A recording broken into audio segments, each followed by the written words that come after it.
Do I hold and real shooby-doo fast travel through my heart. I booted up my PC back in 2006. Met a guy named Martin, man, his chin could break bricks. Dedrick gates were open and I saved Kvatch that night. But these days, Todd Howard can't script a game right. I miss the wacky guards yelling, "Stop, you violated the law." And mud crabs with tood like they're flexing their claw. I'd stroll through the shivering aisles, high on skooma and dreams. Now Starfield's got me mining space rocks and jeans. Back to the oblivion, baby, where the quests were weird and gravy. From Shiogarat's cheese to Lucian's ghost, it had more charm than Todd could ever post. Yes, Starfield's big, but it's dull and gray. I'd rather close an oblivion gate today. Now listen here, Todd, you silver-tongued crooner. You sold me lies smoother than a Khajiit moon sugar dealer. You see that planet? You can go there. Yeah, I went, it sucked, it's just a rock and despair. I want my persuasion wheel, my glitchy horse on a roof. I want that beggar with 6 voices telling me the truth. Make the liar add more insight and flair than all your procedurally generated air. Back to the oblivion, baby, where the gates were hot and the jokes weren't lazy.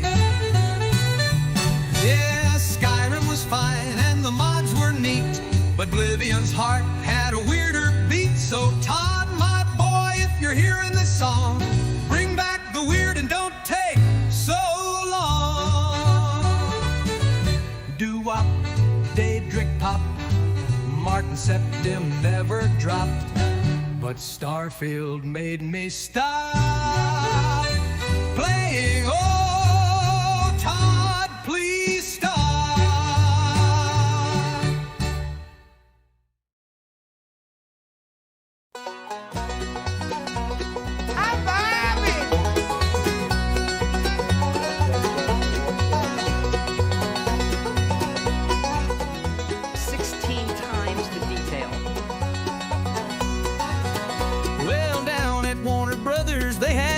In their hands, studios with talent, craft, and dreams, and making plans. But decisions came like twisters, scattered hopes across the floor.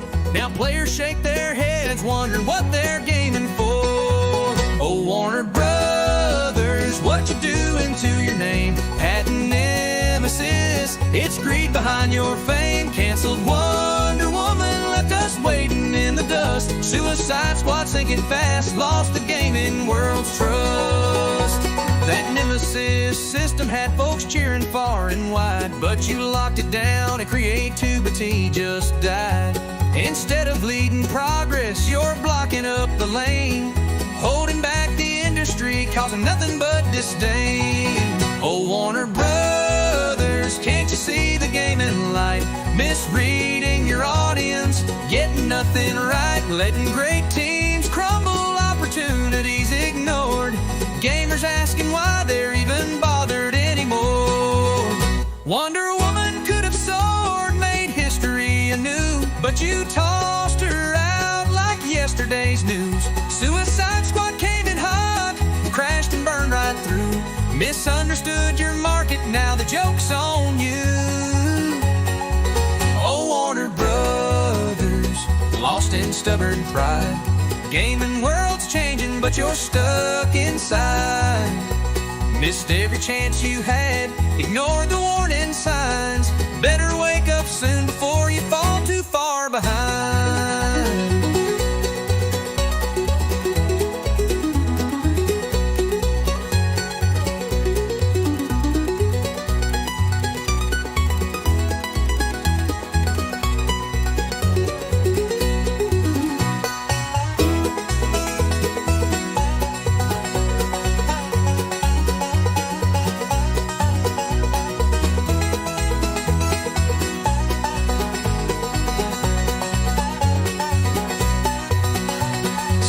Here's a message warning from gamers coast to coast.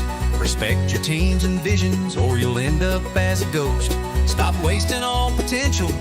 Learn to play the game. Or Warner Brothers games will just remain a crying shame.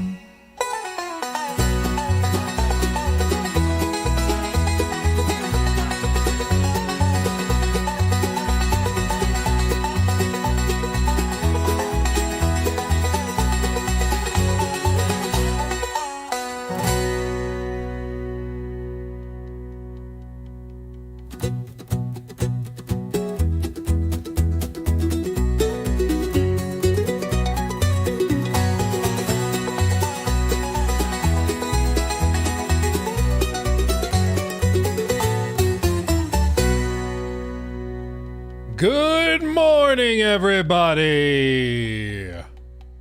Are you ready? Are you ready to witness the greatness that Jeff has prepared for us? Are you ready? I want more fair game $. Don't we all? Don't we all? We all kind of need a little fair game $sign in our lives, don't we? Yeah. I think so. I think so too. Okay.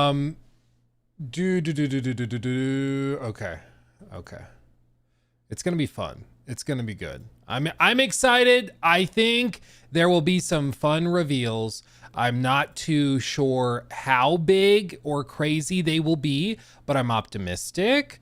And I'm trying to keep expectations low so I can be pleasantly surprised. Some people are like, ooh, there's gonna be something like totally ridiculous. They're gonna do something just egregious and blow everybody's minds, and we'll see Elder Scrolls 6 or something.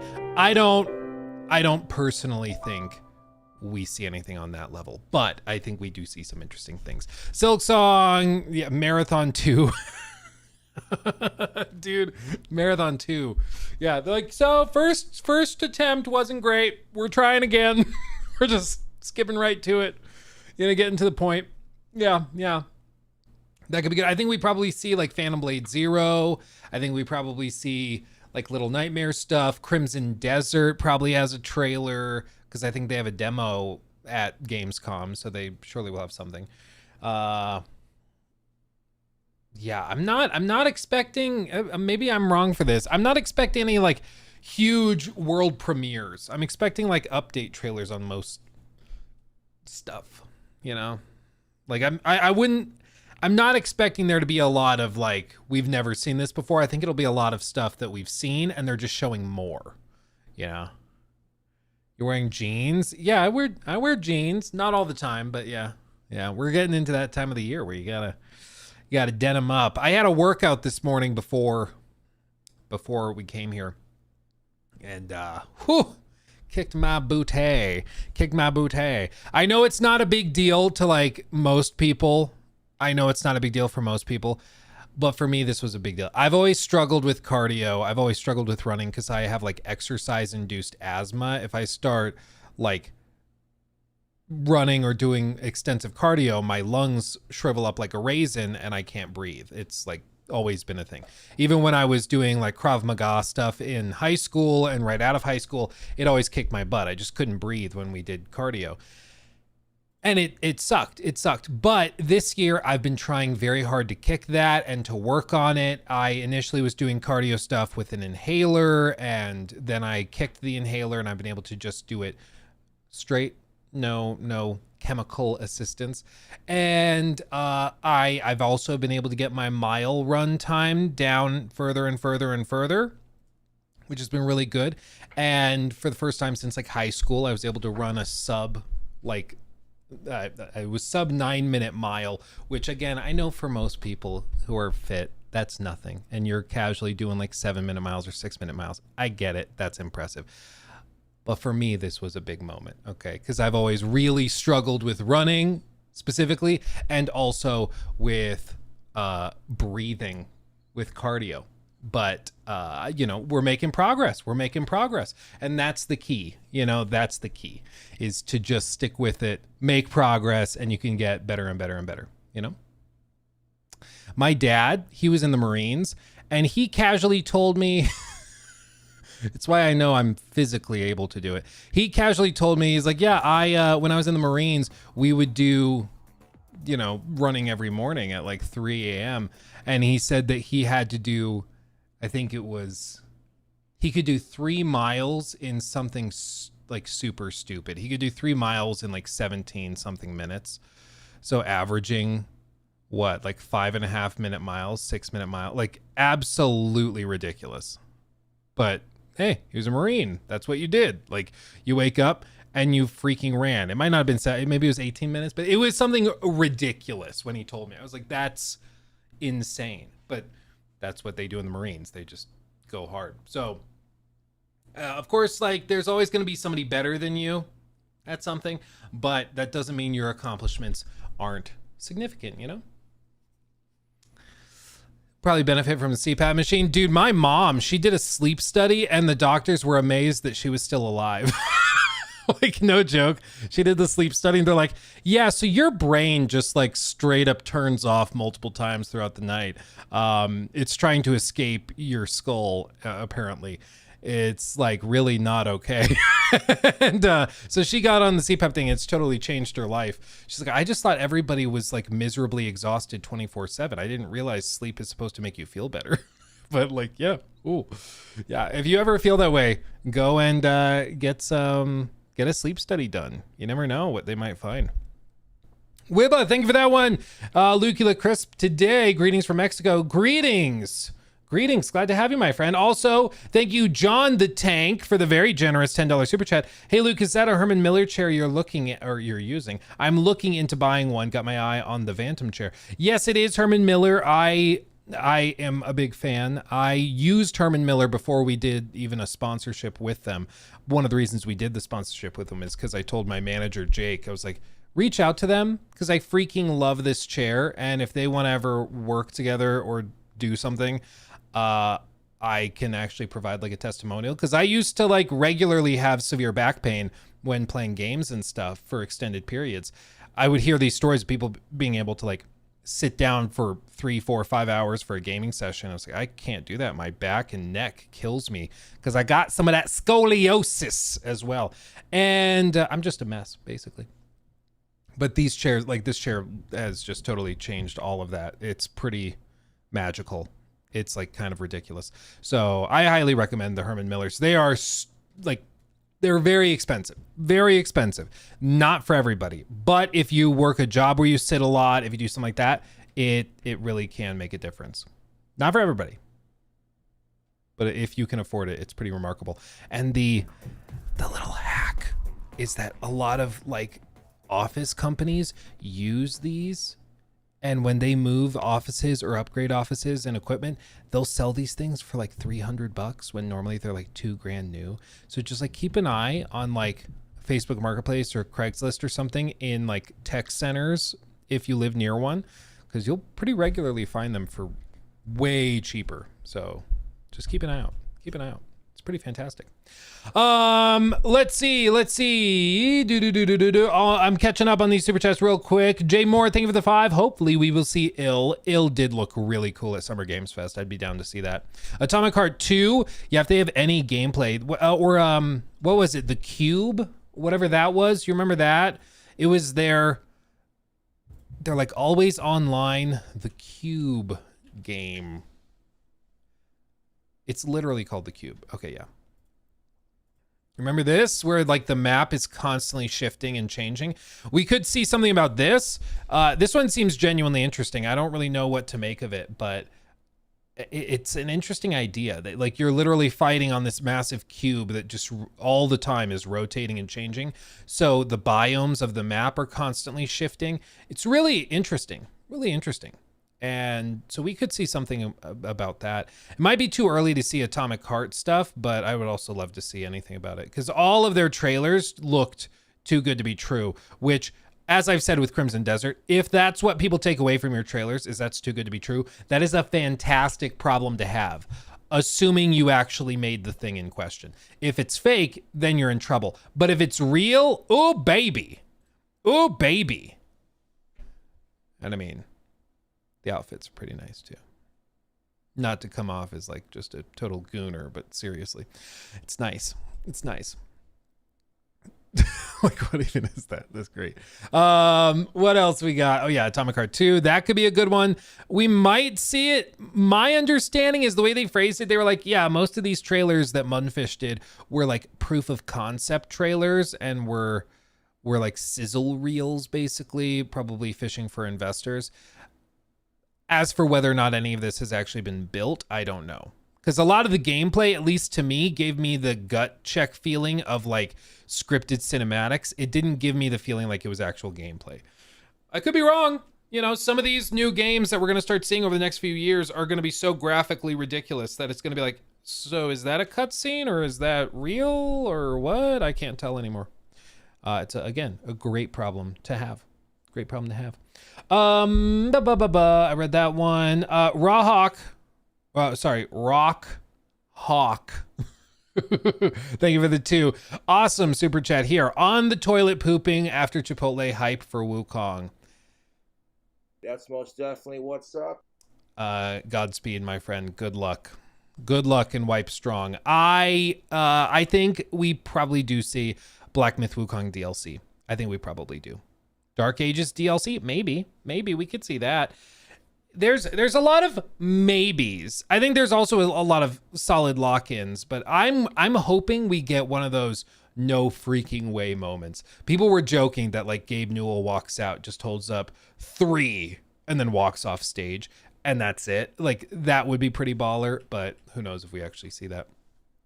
You know, just a total out of left field. Because I miss the ages of just total surprise announcements that nobody sees coming. That's what I hope we get at least one of. Because, man, I miss those days when, you know, you get an announcement nobody saw coming and it just blows your mind. I hope we get something like that. Something. Clockwork Revolution? I don't think so. I think it's... I still think that's a good long ways off. There was some statement they made which also made it sound like it was still like 3-4 years away. So I think it's a ways off, personally. Jimbo, thank you for the 10. I found intense calisthenics is best. Good cardio for breathing. Muscle gains, albeit less than lifting. And fat loss, lost 30 pounds of fat, then gained 10 pounds of muscle over my 1-year journey. Hell yeah, Jimbo. That's most definitely what's up. Yeah, I think calisthenics are always really, really good. It's just... And there's no excuse, you know, when it's body weight stuff, it's like, I can't go to the gym. Don't care. You can still work out. You can still do stuff. You just got to do it. Just gots to do it, you know? Outer Worlds 2, I do think we see probably some trailer for that because that's coming relatively soon, right?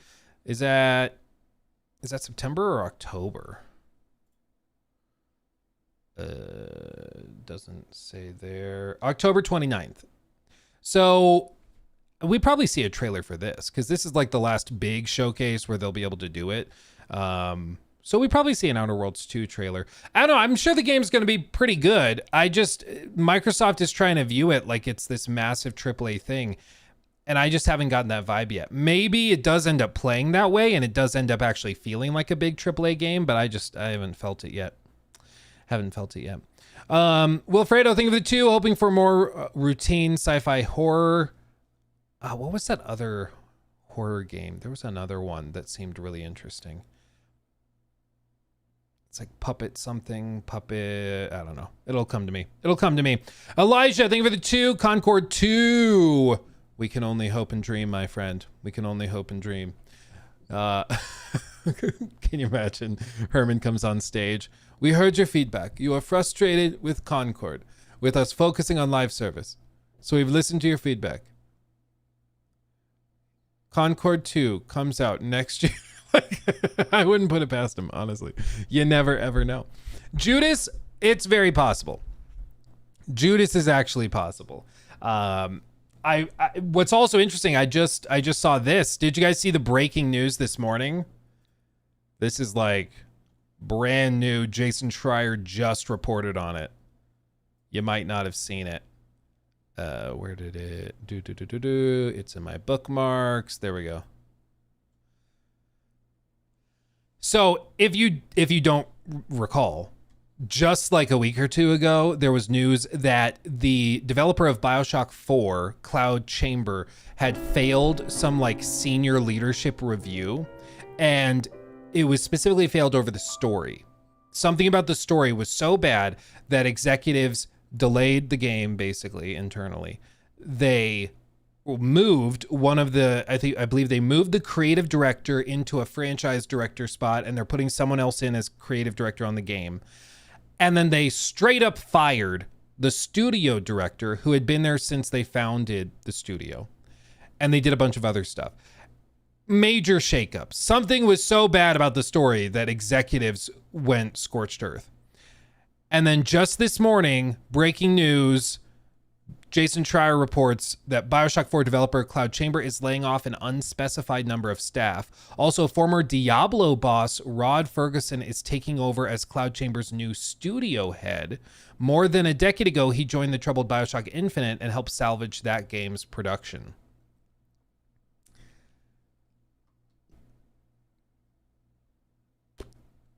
Now, I don't need to tell you, okay? I don't need to tell you. It's not typically a great sign when a game that's been in the works for years and years and years is failing internal reviews and then is suffering layoffs before the game even comes out. It's not usually a sign of like a cohesive vision. It's a sign that there's some sort of dysfunction. Now, the dysfunction could be something as simple as, oh, we had a perfectionist directing the game who couldn't chill and just constantly wanted to change stuff.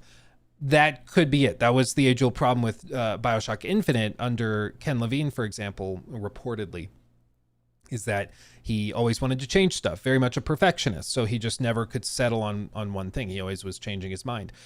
And so he needed somebody to come in and be like, nope, we're doing this. Lock it in, move forward. You need, like, what Steve Jobs said is you always need a hippie with the geek or nerd. Like, you need the balancing force. Like, Neil Druckmann needs a Bruce Straley to balance him out. You know, that's what you need. And in this case, it seems like there was some imbalance and something went awry. Now, I don't have anything specific to report. I did have somebody who claimed to work at Cloud Chamber, and cursory checks did suggest that this person actually worked there. But my general rule of thumb is that unless I can get two independent sources saying the same thing, I don't run with anything. So I have nothing specific to report. But what I will say is, if what that person told me about the story was true, like, I hope if you worked at Cloud or work at Cloud Chamber and you're willing to talk to me, of course, anonymously, and share some of your experiences, please reach out. Please let me know. I'm very, very curious, because what this person said was woof. But we'll see.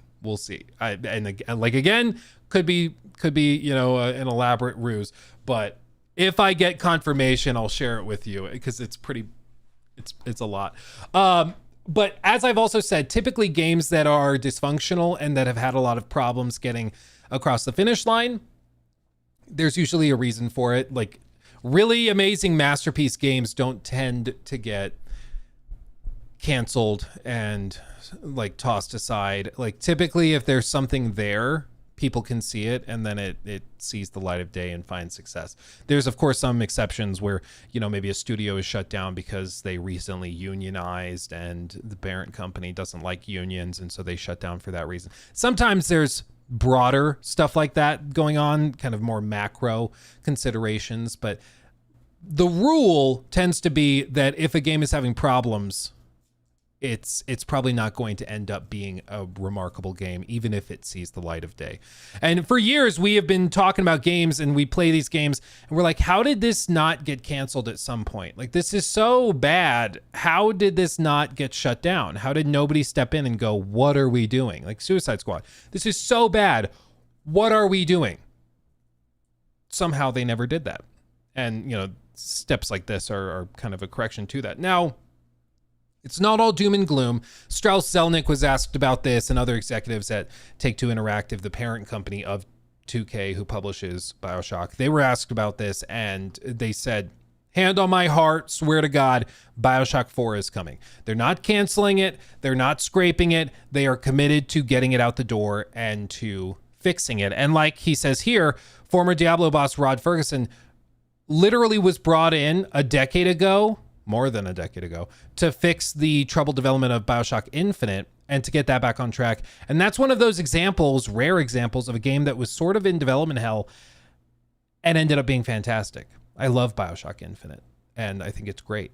It's pretty remarkable that they were able to salvage it, because apparently it was a real mess when he came in, because it was just 15 different ideas for every single element, and so they had to sift through them and settle on stuff. But pretty insane news, and I hope they sort it out. And you never know, like as I alluded to, if what I have heard rumblings of were true, this is probably for the best of the game, like it's best case for the game. But I'm gonna wait till I get confirmation of that, but we'll see. Bioshock Infinite had a really terrible ending. Did it though?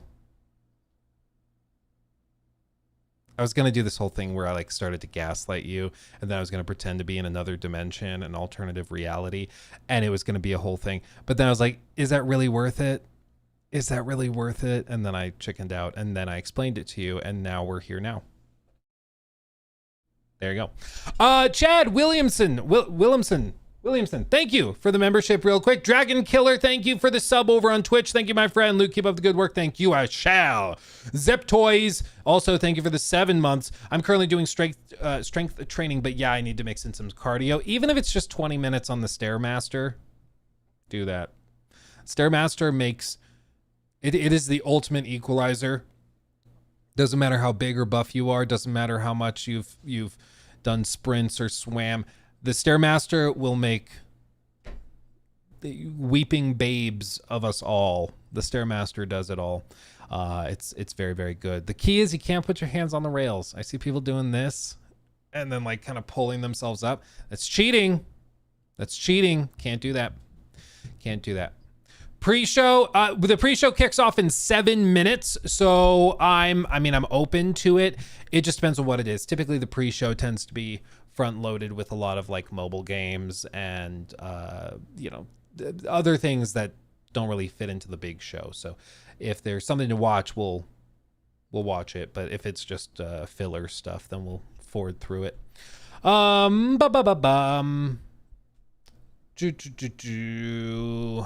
Dispatch release date, oh maybe. Bioshock Infinite had my favorite opening of all time. Dude, all of that, the opening sequence of Bioshock Infinite is so flippin' good. It's just so good. So good. Man. But what else? What else is there? I guess Jacob can clip that as a mini segment before we even get into this. Yeah, there were further there were a lot of there was great weeping and gnashing of teeth yesterday after we talked about the AC Shadows news. And it's so fascinating to me because it's literally just like people had a preconceived notion that the game had to flop and then it just didn't. Like, you don't have to like the game. You can even think the game is downright bad.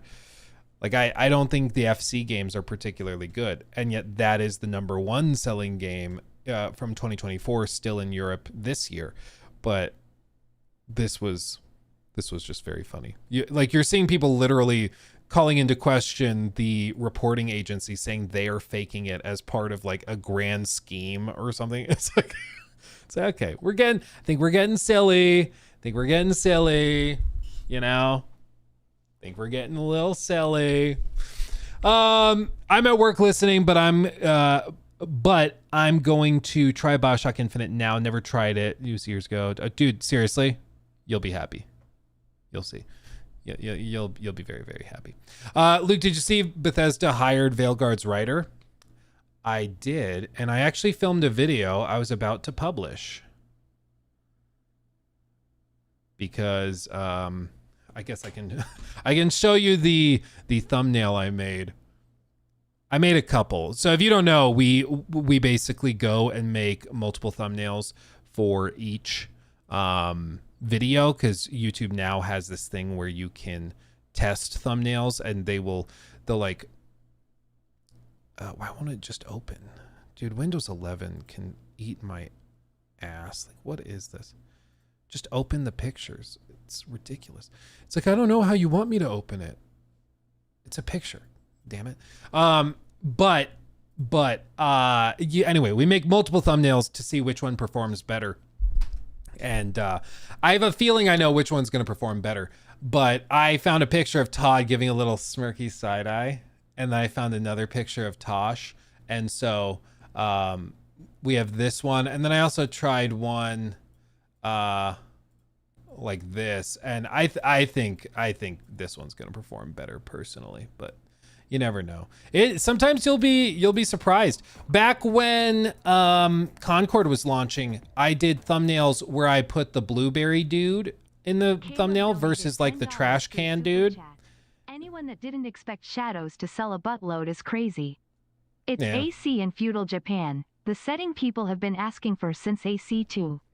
It was gonna sell 1 million copies on that aspect alone. Well, I think it's also just, there's a difference between what some people will want to be true and what the reality just is in the broader market.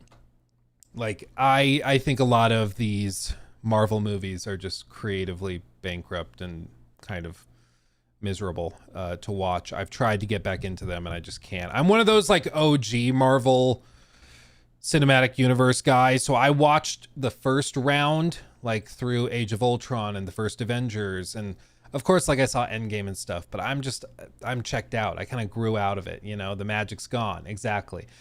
And I've tried to get back into them at various points and I just can't. It just doesn't work for my brain. I just don't find it interesting or compelling anymore. I find like a lot of it really cringy and just cheap and too easy, you know, low effort. But I think what was I saying? I lost my train of thought. Oh, but those like, I might not like them, but I still understand that they can do 500, 600, 700, 800 million dollars in revenue, right? At the box office. Even though I don't like it, even though I don't think it's particularly good, there's still a bajillion people out there that do. It's the same thing with like these Disney live action remakes. I don't find them compelling or interesting at all. They still do $1 billion at the box office somehow. Like, what? So I don't know. Yeah, they're blockbusters. They're designed to do well with the mass market, and they seemingly do. Yeah, Snow White. Well, Snow White was just no, Kal-El. I don't even remember all the dialogue, but yeah, we've all seen the viral clips of how terrible that was. It was all terrible. It was all dreadful. We did get some cool memes out of it though, like all those AI versions of Snow White doing the water boy monologue and stuff. There's some genuinely funny ones that came out of it. I wonder if I can find that real quick. Snow White water boy. Somebody did like an AI cut. Center has the ball first. What happens is that the center has the ball first, and quarterback will say hike. That's when the center puts the ball into the hands of the quarterback. So what I'll do is I'll start tackling the quarterback unless he get the ball to somebody else, in which case I'll try to tackle that person. Or there was also Snow White bronchitis. I said, oh, Lord Jesus, it's a fire. Then I ran out. I didn't grab no shoes or nothing, Jesus. I ran for my life. And then the smoke got me. I got bronchitis. That's a deep cut meme. If you remember that, that's the old age of like OG viral videos. You know, those are the days, man. Those are the days. Yeah. But at least we got that out of it, you know? We got that out of it. Pre-show is starting. Like I said, typically the pre-show has the the stuff that like couldn't afford to get on the big stage. It's the smaller stuff. There's nothing wrong with that, but you'll typically see like some mobile games, indie games, MMOs and stuff like that tossed into the pre-show. So we'll keep it on in the background, and if something interesting pops up, we can look at it, but typically it's just like filler stuff. But anyway, ain't nobody got time for that. Yeah. So what was I saying? Yeah. With the AC Shadows thing, it's just literally a difference between what people wanted to be true versus what I think the market typically will dictate, which is not always that you're going to get the outcome that may be fair or maybe right. It's like, hey, people want just a nice, chill Assassin's Creed game that's just kind of junk food. And that's what they're good at making, you know? Yeah, they started with Bubsy. Oh wait, I'm muted. That's why. I was like, "Where's the sound?" Orange blur. Do any of these outfits come with pants?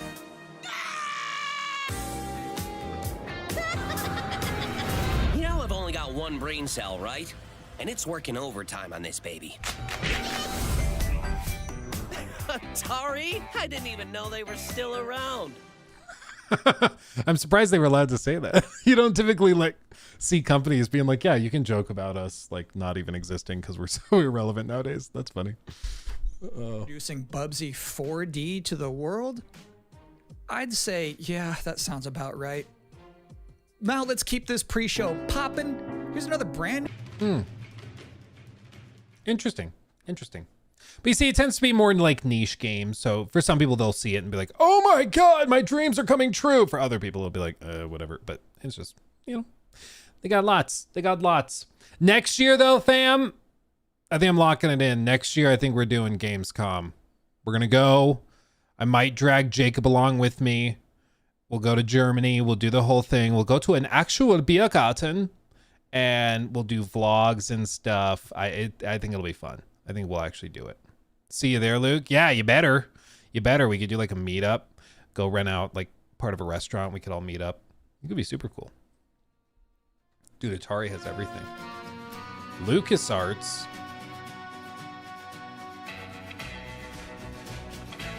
Where are you, Mark? Dude, they're swinging with these classics. Keep their feet. HD remastered with updated features.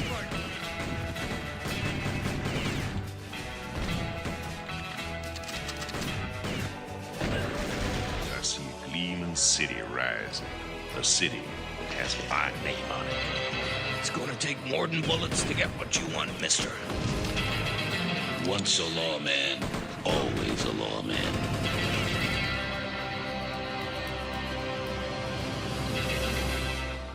Outlaws and handful of missions. That's fun. If you thought maybe I was exaggerating a little bit when I said this pre-show is filled with exciting and really good trailers because it's my job, normally you'd be right. However, sometimes a trailer is actually just unmistakably exciting and really good, like this one.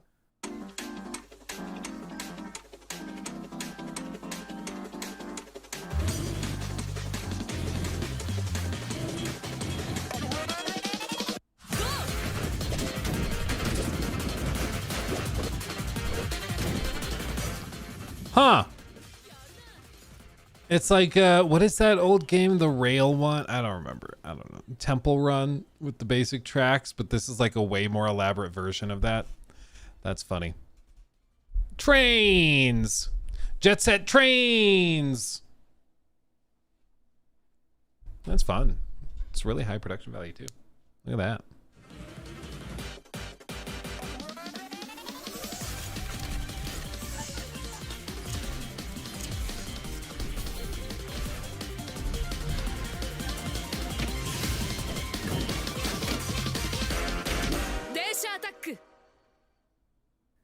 In this year's Xbox Showcase, Double Fine announced their first new game since Psychonauts 2. It's called Keeper. And joining us tonight in a recently pre-recorded interview is the game's project lead, Lee Petty. Hi, everyone. Thanks for having me. I'm so excited to have you here. So you showed a first look at gameplay of Keeper. The game itself is about the lighthouse, but also the bird as well, right? This duo. And I'm curious about whether that was conceptualized first as like imagery, like it sounds like a cool idea, or if that was conceptualized first from like a gameplay standpoint. I always think about the total experience more than, say, mechanics and art and story. A lot of the game is about, you know, this lighthouse waking up after eons of lying dormant and learning to walk. And the bird is part of that, right? So the bird and the lighthouse are perfect companions because they're different. At the same time, the bird is wary of dark spaces, and there's a malevolent presence around the island that the lighthouse can keep at bay. So together, those two set out on this tale, and their abilities complement each other, but also the bird becomes, I think, kind of the emotional heart of the game. You have an extensive background as an art director, right? I think It is that's such a apparent in weird any concept for a game. It's very unique. It's very, very, very unique. Let's see. Playing as a tower. What's next? A washing machine? What's next? Dude, one of my favorite recent trends, I don't know what it says about me, but I find it so funny, is these like TikToks of people pretending to be in like the year 2050 and pretending to just be bigots towards robots, since like everybody's like, yeah, it's going to be basically iRobot, and like everything is going to be about you know, androids doing DoorDash deliveries and everything for you and everything. And so you have these guys doing skits where, like, you know, they're just raging about robots, and it's very funny. Yeah, the filthy clankers, or the most wild one I saw was a dude talking to an android going, "You filthy wire back." I was like, Jesus Christ. I don't know why that should be deemed as like bad, because it's just like a robot, but it feels really bad. It feels really, really bad, you know? Gearhead, that's a good one. Yeah. Chrome skins, that's funny. That's funny. I'm looking forward to it. You know, honestly, if I'm like 80 years old and my worst trait is that I just became a bigot towards like toaster ovens and delivery robots and stuff, I feel like I did pretty well in life, because every old person gets grumpy. It's just about what do you become grumpy about, and maybe, you know, I'll just try to direct all my energy towards robots and androids. That could work. I will say, all of these, like a lot of these college campuses, when we were in LA, I saw a bunch of them. They're starting to use these like robot delivery services. If you live in a big city, you probably have seen them, but they're these like little, I don't know what they're called. Do you guys know what they're called? I forget. I don't remember. They're these like little, there was a specific brand of them all over LA. These things, Jamie's, yeah, they were these little bitty robots, and they had little eyes, and they would blink and stuff. They have little coolers Bender that open the up. Offender donated $10 through Super Chat. Bender? Do you think we'll see anything about that game Covenant? Oh, maybe.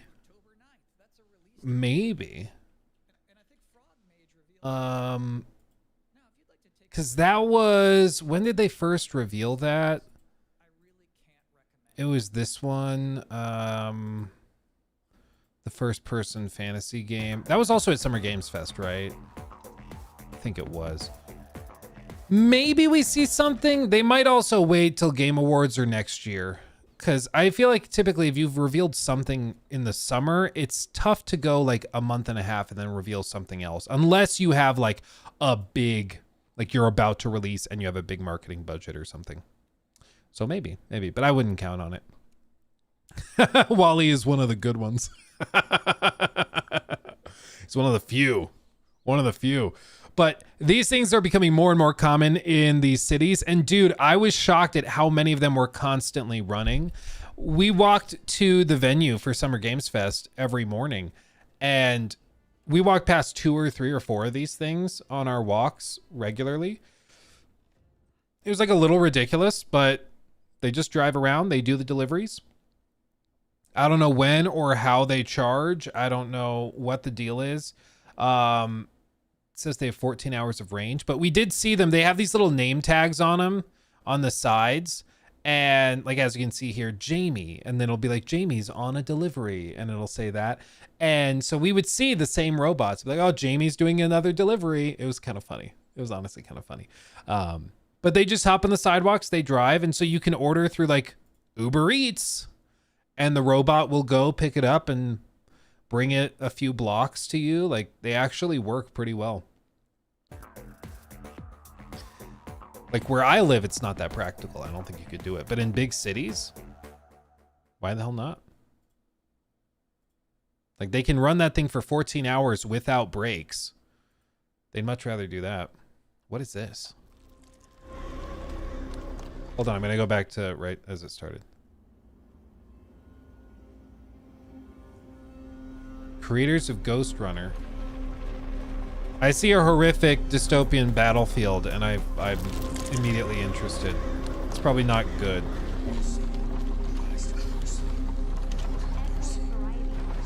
I'll read the super chat just a second, guys. Thank you.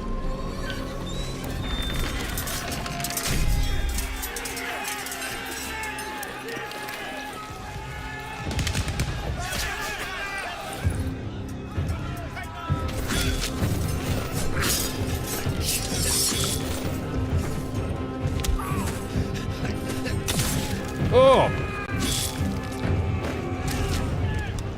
Bruh.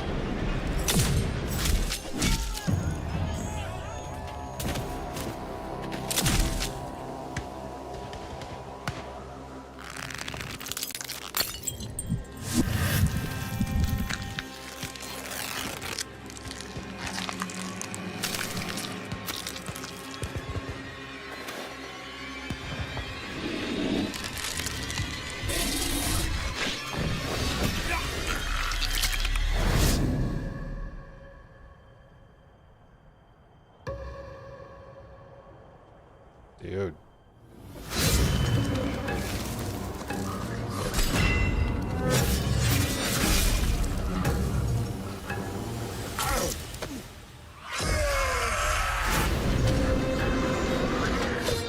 Bro.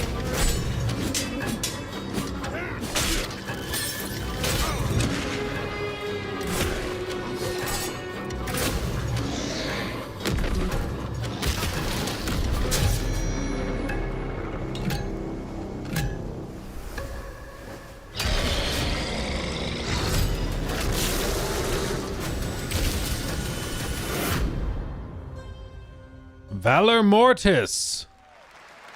So it's my sworn duty Bro. as pre-show host to make people excited. That was pretty cool. That was pretty okay. Croissant shock. That's good. That's good. That's pretty good. Yeah, that's good. I like that. That's funny. That's good. When did Napoleon get so buff? He started taking these PEDs. It's a whole thing. It's a whole thing in France now. You got to be careful about it. Yeah, yeah. It's a whole thing. It's a whole thing. Where did I leave off? Let's see. Ooh, you guys are being very generous. What's happening? What's happening? Caleb, clip it. In 30 years, I'm gonna get you so canceled right before the release of, or you release the big game you've been working on, you robo-racist. Rubber-racist. Dude, if there is a position for somebody to take that's like contrarian, somebody will take it. So there will be people who are like picketing outside of Amazon factories for you to free the robots. That it will happen, mark my words. People will be like, this is inhumane. Wait, no, that doesn't make sense.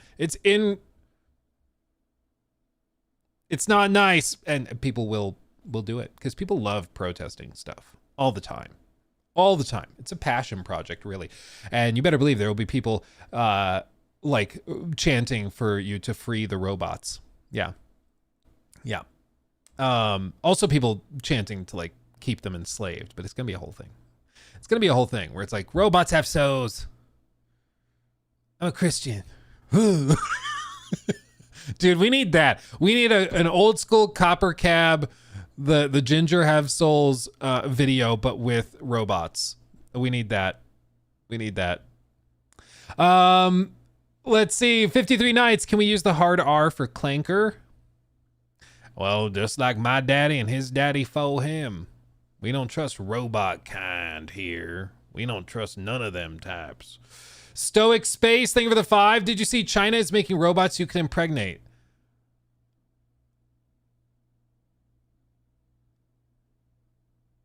No, I didn't. No, I didn't. I did not see that. I did not see that. What was it called? No. I don't want to know. I'm not going to Google that. I don't want to be put on a list. Let's see. Ed Boys, thank you for the 10. Very generous. Calling RoboCop a good for nothing rust bucket oil drinker and he blows my head off smooth. Dude, good for nothing rust bucket oil drinker. That's good. Dude, there's so much. I think it's fun because it sounds horrible, but you're still just talking about a robot. So it's just like, it just is funny. It's just funny to me. It's just funny. Let's see. Apollo the Great, thank you for the 2. Put a language model in it and it's basically R2D2. Yeah, basically, but it can do DoorDash deliveries, which is even better. And like, I know Tesla's whole thing is they want to have these Optimus robots that you buy for, they said 10,000. Let's be real. They're going to cost like 50,000, but he wants you to be able to buy them and then you can like lease them out or have them do work for you to make you money. So they have you go and like you buy an Optimus robot and then you have it go and do deliveries or you have it go and do yard work for your neighbors or whatever. And you get paid for it, but they do the work for it. And their whole point is like, this will revolutionize the way people can make money, and it will also eliminate 80% of manual labor jobs and all this. And I think we will eventually get there, but once you start seeing like, you know, most road work being replaced with androids and stuff like that, then people will start really freaking out. It's gonna be a whole thing, because it's not a one size fits all fix. Like, yes, it replaces dangerous jobs and hard jobs with robots that are replaceable and can do it cheaper, and who cares if they get hurt or broken, you can just fix them up and replace them. But the vast majority of people's jobs are those blue collar manual labor jobs. So same thing with like automated trucking. Once that kicks in, dude, it's something ridiculous. Like 55% of all jobs in the US are tied to vehicles. It's something ridiculous like that. I forget the exact stat, but it's ridiculous. It's an insane number. And it's honestly not that far off to just have automated semis on the highways. Like, it's not that far off. It's very, very doable. Let's see. Synced Up, thank you for the 10. Very generous. Do you think we will finally see anything about any of the numerous Marvel games that were announced but have been silent since? Wolverine, 1942, Cap and Black Panther, it's been a minute. Yeah, they delayed that to next year. It was supposed to be out at the end of this year, and they delayed it to next year. So I think we could see it here today. I think more likely we see it at the Game Awards and or the Epic Games, like, year in preview thing where they show off Unreal Engine 5.7 or whatever. That typically happens in, like, I want to say November, I think. So I think we don't see that. As for the other Marvel games, like a Wolverine or Blade or something, I don't think we see those here. I think those are a big enough deal that you probably see them in, like, December. In case you haven't seen this one, this is an upcoming game. The trailer already dropped for this, but it's pretty trippy. Quiet. You, a soulless husk. You can judge my fate. Why wrestle rogues when their artifacts can do what brute strength cannot? These Chinese developers, dude, watch out.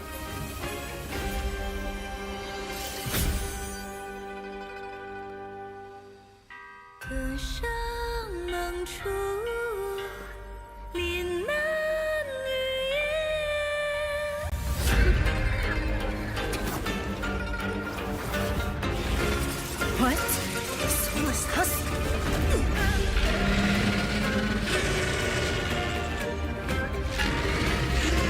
The living cast their dead to sacrifice ignites the war banners!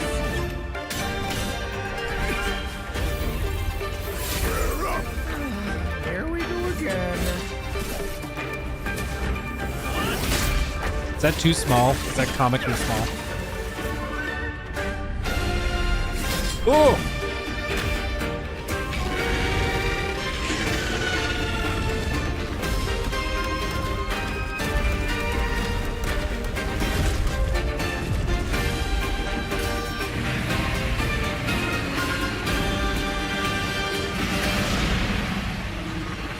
If you know not life, how can you know death?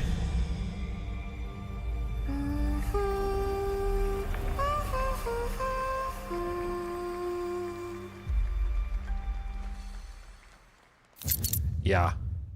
Yeah. Pretty baller. Pretty baller. I'm here for it. Now we'll see if it runs like ass. Because a lot of these, I've noticed a pattern, run like donkey ass. So we'll see. We'll see. Where did I leave off over here? Oh yeah, Napoleon getting buff. Yeah, he got on that Ozempic and went ham, dude. Sunny Red, thank you for the 5. Luke, when's the Kentucky meet and greet? Let's grab a beer if you're in my neck of the woods. I would love, especially Kentucky barbecue, dude. Ooh. Ooh. I don't know when I'll be in Kentucky next. I think I've driven through Kentucky once. I think. But I don't know. I'll let you guys know if I'm ever headed to Kentucky. That could be super cool. Go to the Kentucky Derby. Dude, I feel like that's on my bucket list. I want to go to the Kentucky Derby. I don't know why. I'm not that I'm not interested in horse races or anything. I don't follow it. I know nothing about it. But it feels like that's something that should be on your bucket list as an American, you know? Feels like you should do that. I think you should.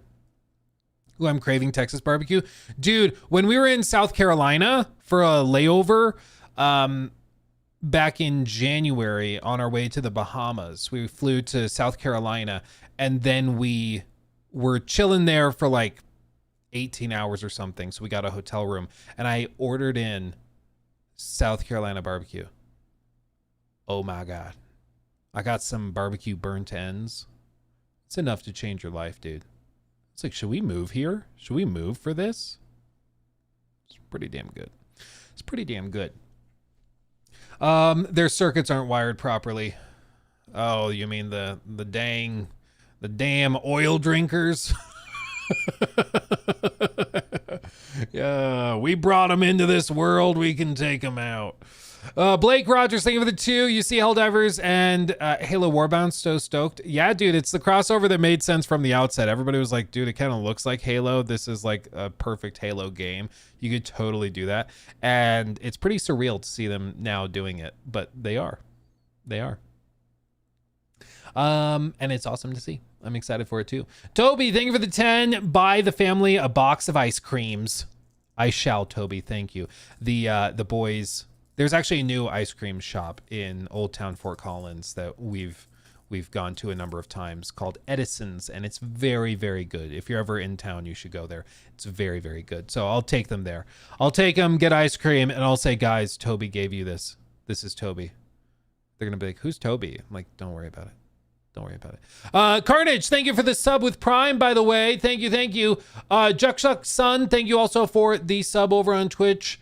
And okay, yes, caught up there. You guys are being too generous. Calm down. Ignine, thank you for the 10. All praise be to Robot Howard. Praise be. Maybe that's how he's gonna keep making games after he hits like 70 years old. He'll just have a robot and just put his face on it. That could work.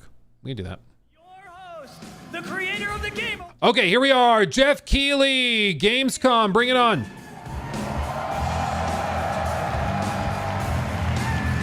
Also, just so you guys know, I'm going to turn off the audio on the super chats and stuff so it doesn't interrupt for everybody else. So stop giving me money. Stop. You guys ready? It's a long stage. Guten Abend. Welcome to Gamescom. Wie geht das Deutsch? All right. This is opening night live. Hello, everybody, and this is the kickoff to to the biggest games festival in the world right here in Cologne, Germany. We've got over 5,000 fans in the hall here at Cologne Messe tonight. Welcome, everybody. And by the end of the week, more than 300,000 people will walk the show floor, which for the first time has more than 1,500 exhibitors. It turns out that E3 didn't die, it just moved right here to Germany. That's what I've been telling people. I'm like, Gamescom's ridiculous. More watching live around the world.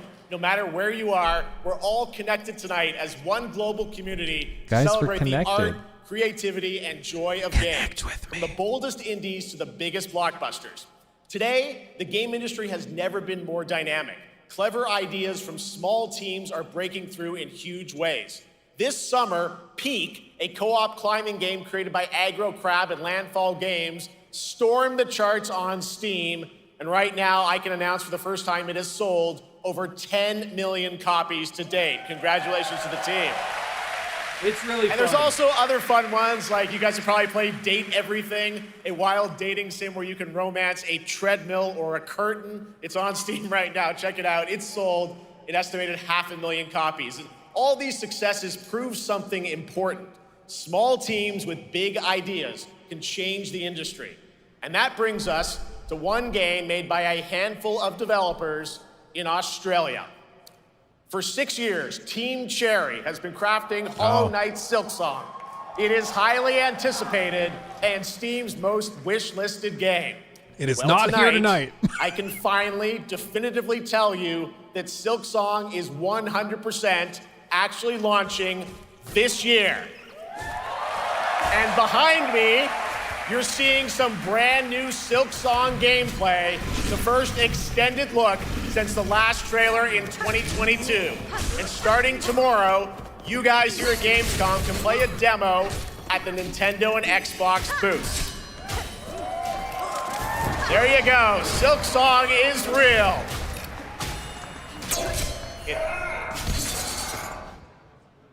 And on Thursday, Team Cherry is going to be sharing some news as part of a YouTube premiere on their channel, so make sure to check that out. Tonight, we'll give you a first look at this holiday's biggest games, like Call of Duty Black Ops 7 and Ghost of Yotei, plus major news on Prime Video's Fallout Season 2 arriving in December. And later, we'll have a special performance of the music of Claire Obscure Expedition 33, one of this year's most celebrated games developed right here in Europe. Plus, a brand new look at Resident Evil Requiem from Capcom, and the world premiere of the opening cinematic from World of Warcraft Midnight from Blizzard. Now, as always, ONL is also about surprises, and we do have multiple brand new AAA game announcements and reveals over the next 2 hours, so stick around right until the end. Surprise me. This is our biggest opening night live we've ever done, so let's not waste another second. It all begins with this. Surprise.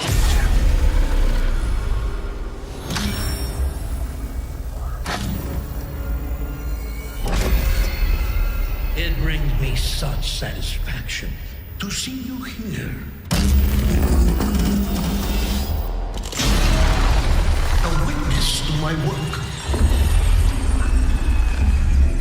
You will know fear. Fear? They want you afraid. Fear makes you easier to control.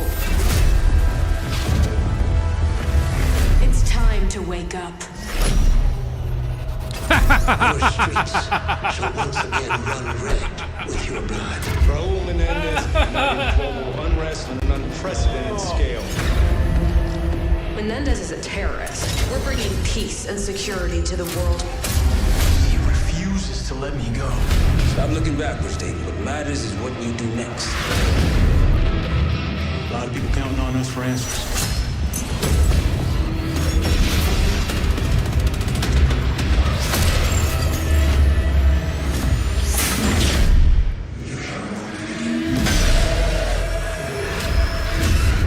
Inspector 1, report. Need a sit rep.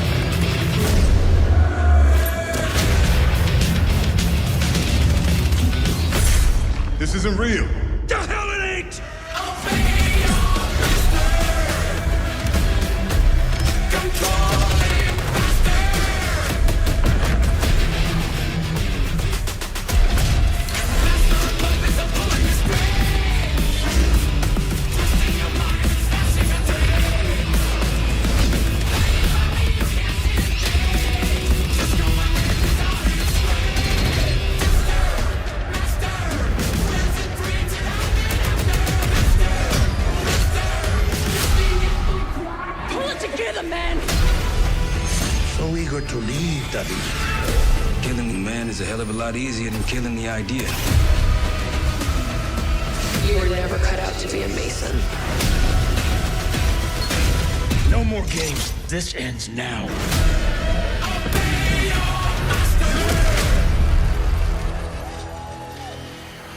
I don't know what I just watched. When you pre-order now.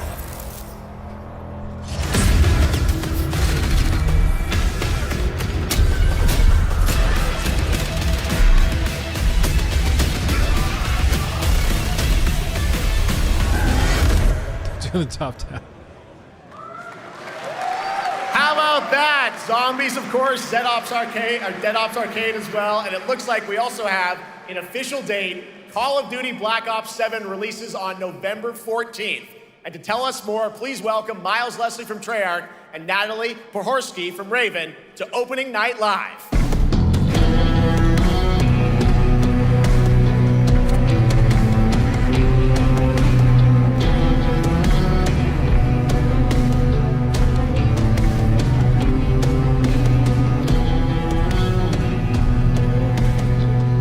Guys, congratulations on the reveal. Welcome.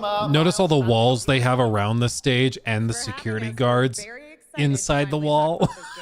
Like, that punk kid is not getting on stage again talking about Rabbi Bill Clinton. Swear to God. A twisted world of Black Ops as always, and it looks like you're definitely pushing the envelope again.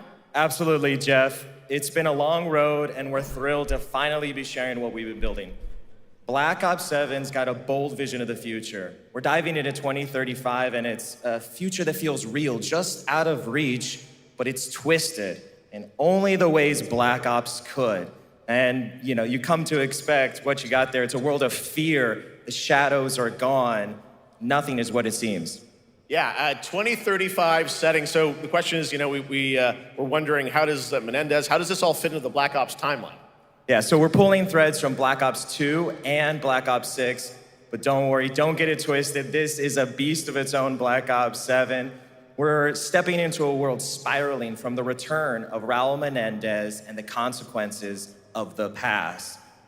All right, well, I'm curious who the protagonist is, so you can tell us who's stepping into the light in this game. Yeah, David Mason returns, but he is not the same. He's carrying deep scars. Some you can see, some you can't. And he's got a new team with him, and every mission, every move is a test. Like, I don't mean to be like a... We're also introducing the Guild. Yes. Important to mention. A global tech force that claims to be humanity's last line of defense against this mysterious threat. And their CEO, Emma Kagan, is a visionary leader with a clear mission, but how she chooses to confront this crisis is often at odds with David and his team. So it's not a battle of good versus evil, it's a clash of philosophies. What kind of future are we building, and who gets to decide? All right, so some deep thoughts there. So Again, I don't mean to be cynical, but like, what are the odds this is longer than like 2.5 hours as a campaign? It's about identity, memory, and consequence. And we've crafted this cast like pieces of a puzzle. So each one has a reason to be there, and each one brings something unique to the table. And we've also got our central city of Avalon, which is more than just a backdrop. It's a living, breathing space that evolves with the player. And it's also where our story roots take hold. All right, well, one thing we want to talk about is gameplay, and I understand you're doing a co-op campaign for this one?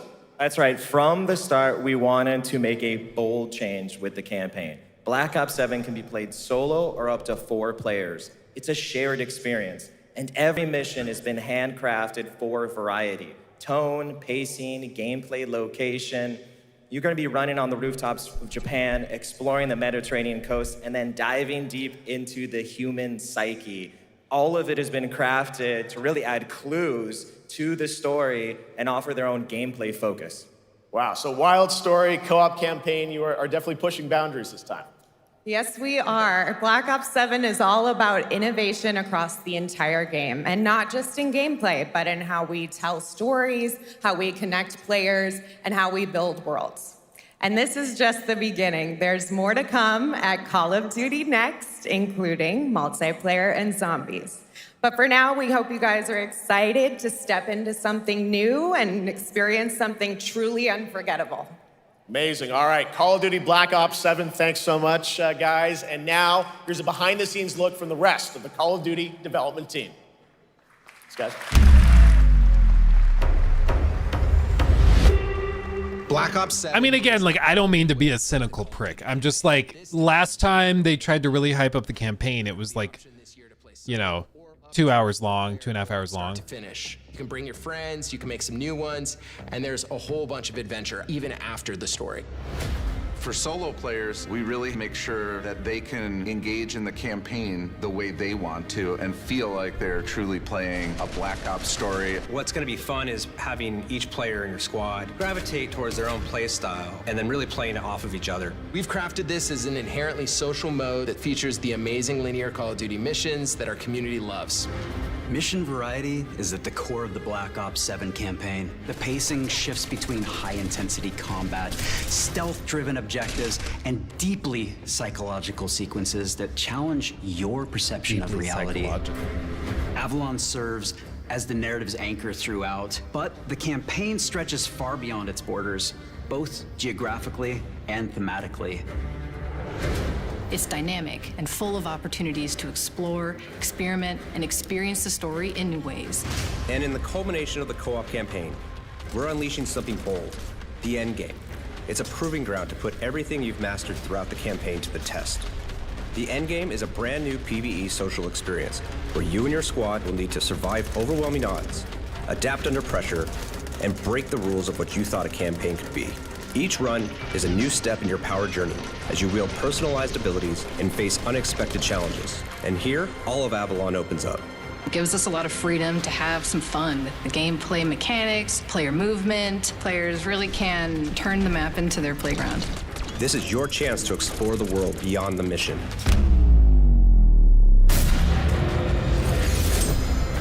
That's just a quick look at what's to come. I'm sure it'll be fine. It's just like, it's also hard to get really hyped up when you know that it's also like PS4 and Xbox One cross-gen, isn't it? Like, they're not even going current gen exclusive.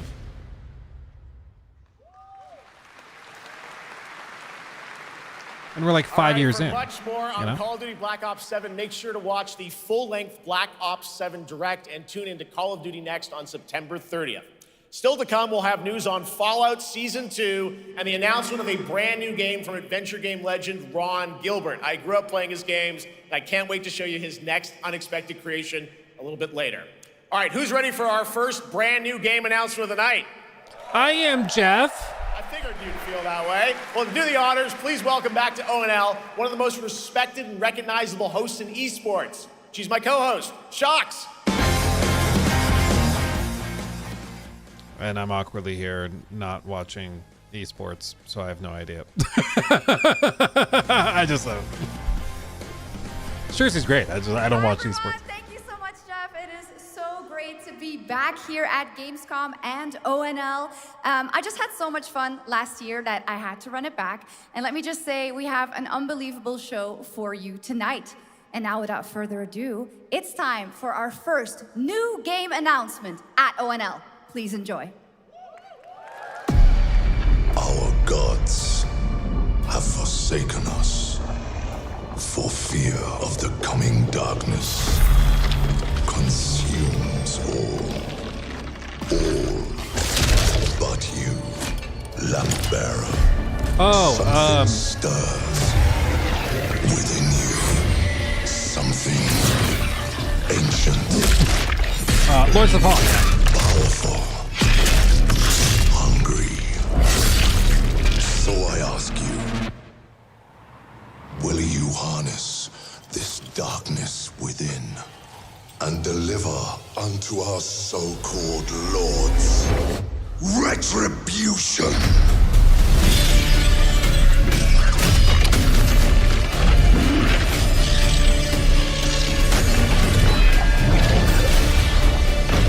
That's trippy.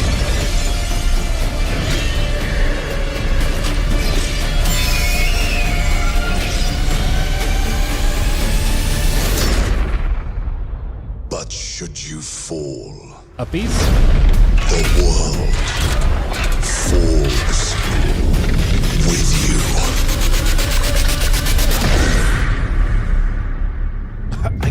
answer.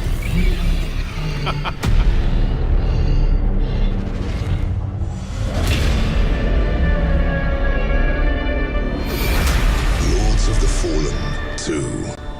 Wishlist now. Yeah, it's a badass trailer. Wishlist now. The wings made of arms. Is official set 100 years after the last game as a fragile veil between the living and the dead begins to tear. CI Games promises a sequel that's bloodier, faster, and more brutal than ever. With more aggressive combat and new boss battles, your first look at gameplay will arrive later this year. All right, now for something completely different. This next game won Game of the Year at the Game Awards and comes from one of the most celebrated studios on the planet. Next year, it's making the leap to become a major anime. And tonight, we're breaking the news with your exclusive first look. Oh, yeah.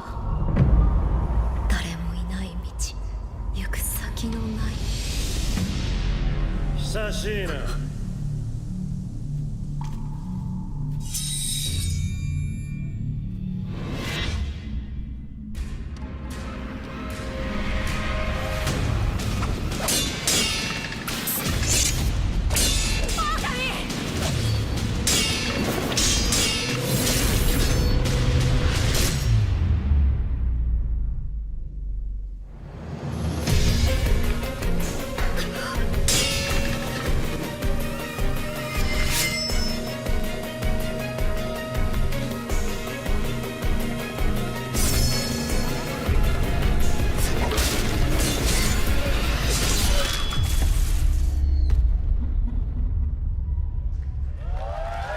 Crunchyroll exclusive. Looks awesome. All right, we're just getting started. Our next new game announcement stars a hero who needs no introduction, a true legend of justice and gadgets. Inspector Gadget? No. Lego Batman. This is what they've been working on.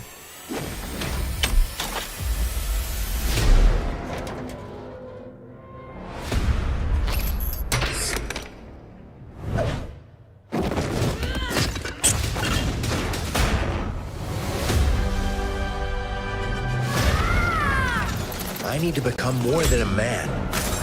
I need to become a symbol. What did you have in mind?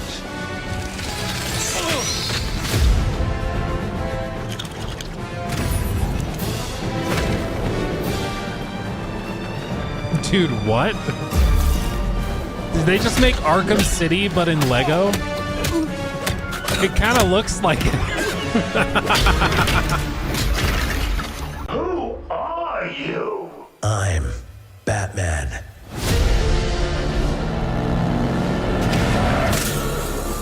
Why so serious? You want to get nuts? Let's get nuts. I'm allergic to nuts. That's so stupid. Who's the man behind the mask?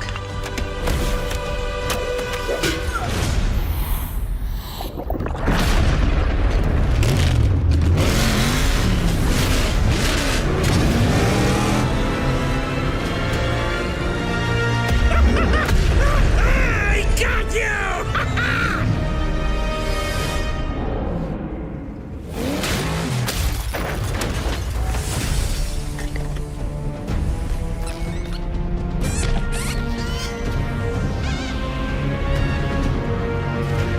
Dude.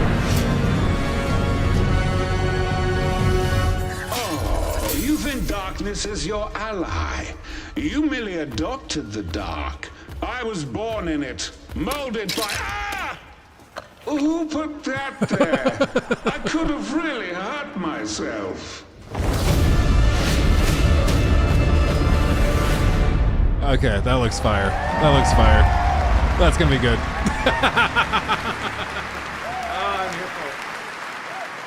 The Bat is back. Please welcome the head of Lego Batman development team, Jonathan Smith.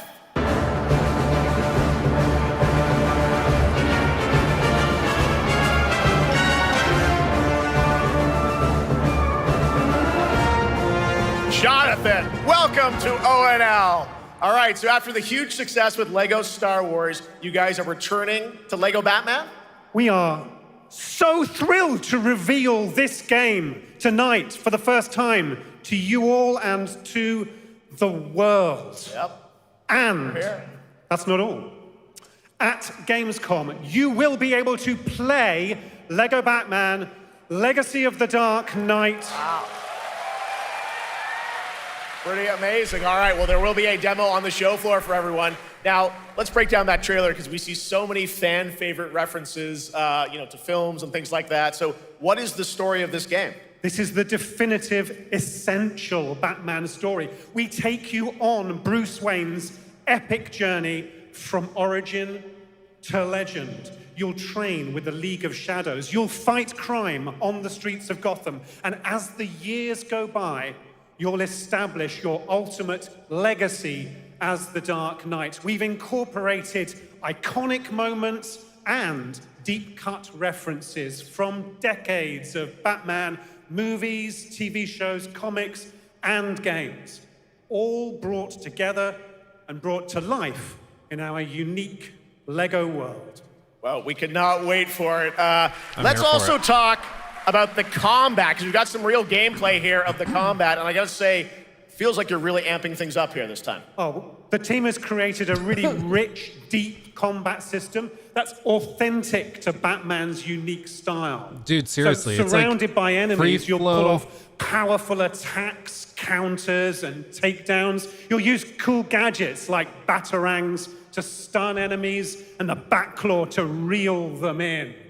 For the first time, we've added difficulty levels, Caped Crusader and Dark Knight mode for those who want an extra challenge. And you'll build a new Bat family of allies as you're joined by playable partner characters like Jim Gordon, Catwoman, Robin, Batgirl, each with their own gear, which you'll need as you take on a rogues gallery of villains from Joker, Penguin, and many more, including the mighty Bane, as you saw in the trailer, voiced by the incredible Matt Berry.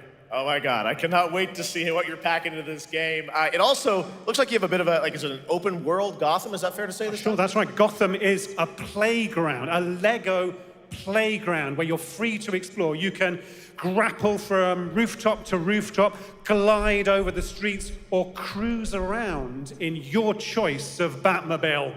This game has it all. I think you've sold me on Looks it. All right, fire. Jonathan, I'm pretty hyped about it. It will be here playable, as we mentioned, for all you here in Germany. You can play Lego Batman Legacy of the Dark Knight for the first time starting tomorrow on the Gamescom show floor. Thank you so much, Jonathan. Awesome. All right, now over to Shots with our next new game announcement exclusively on ONL. Thank you so much, Jeff. Indeed, I find myself here in the audience.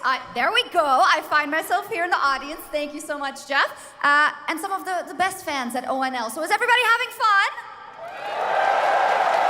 I love it. But we're just getting started. Still to come, we have an amazing musical performance from Claire Obscure Expedition 33. I can hardly wait.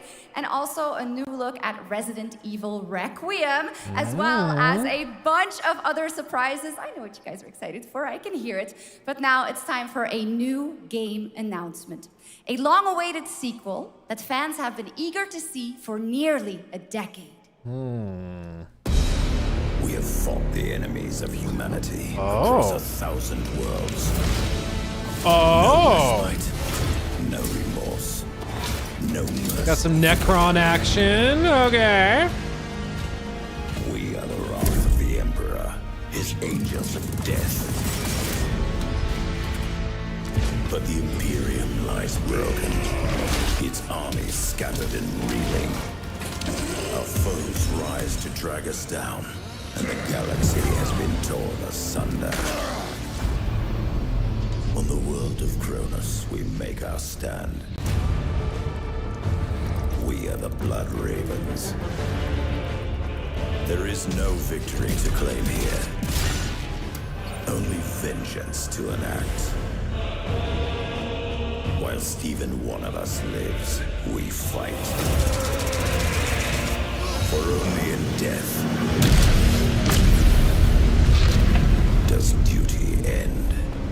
Yep, Dawn of War.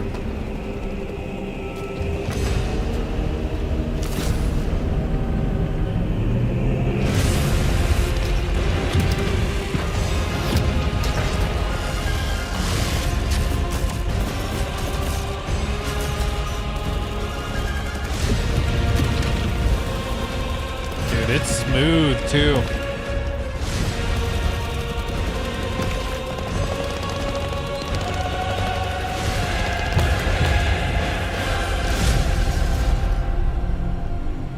Next year. 2 centuries after the last great conflict, the battle for Kronos begins again in Dawn of War 4 with 4 playable factions and over 70 missions. Dawn of War 4 is coming in 2026 to PC.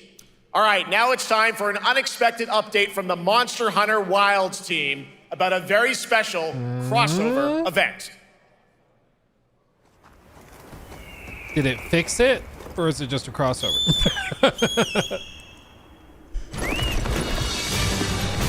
Oh, yeah. We were all waiting for it.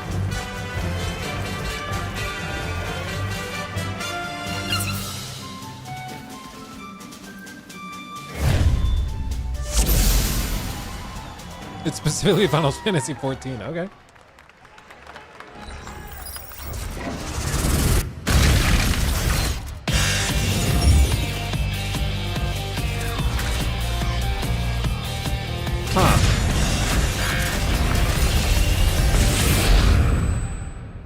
Weird.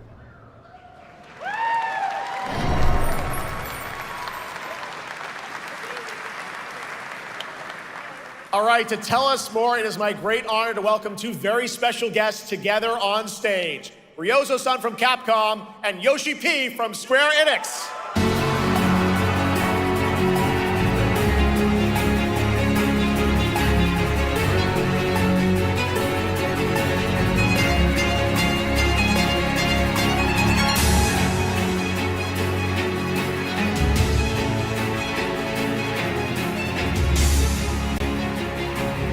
Mana will translate for us. Well, guys, it's great to have you both together here at Gamescom. Ryozo-san, what can you tell us about this collaboration? Hi, thank you, Jay. ドイツの皆さん、配信をご覧の皆さん、こんにちは。今日ですね、このファイナルファンタジー14との特別なコラボレーションを発表できたことを本当に嬉しく思ってます。Thank you, Jeff. Good evening to everyone at Gamescom and all the friends watching online. Today, we're very excited to announce a special collaboration with Final Fantasy XIV. ですね、モンスターハンターワールドの時にもコラボさせてもらったんですけど、その時もですね、吉田さんとまたちょっと機会あったらどっかでやれたらいいですねみたいな話をしてたんですけど、今回それが実現しました。今日お見せした、映像はですね、まだ一部でして、詳細は、来月皆様にお伝えできると思いますので、そちらの方を注目していただけたらと思います。あとですね、今回もですね、吉田さんと、スクエアエニックス poor translator 全面協力していただいたことをですね、感謝してます。吉田さん、ありがとうございます。はい、でここからですね、ぜひ吉田さんにバトンタッチして感想をいただけたらと思っております。After our collaboration in Monster Hunter World, I remember talking to Yoshida-san and discussing how much we wanted to do it again, and now we're very thrilled to make it happen. What we showed you is just a little glimpse of what's to come, so please look out for more information that's coming next month. But of course, Yoshida-san and the Square Enix team have been working just as hard with us on this special collaboration. So I'd like to not only thank him, but turn it over to him to share some thoughts. Guten Tag, Gamescom! まずはこのような素敵な場所に招いていただいたジェフさん、それから我々にね、いつも本当にたくさんのインスピレーションをくれる良三さん、それからカプコンの開発チーム、そして何よりゲームファンの皆さん、本当にありがとうございます。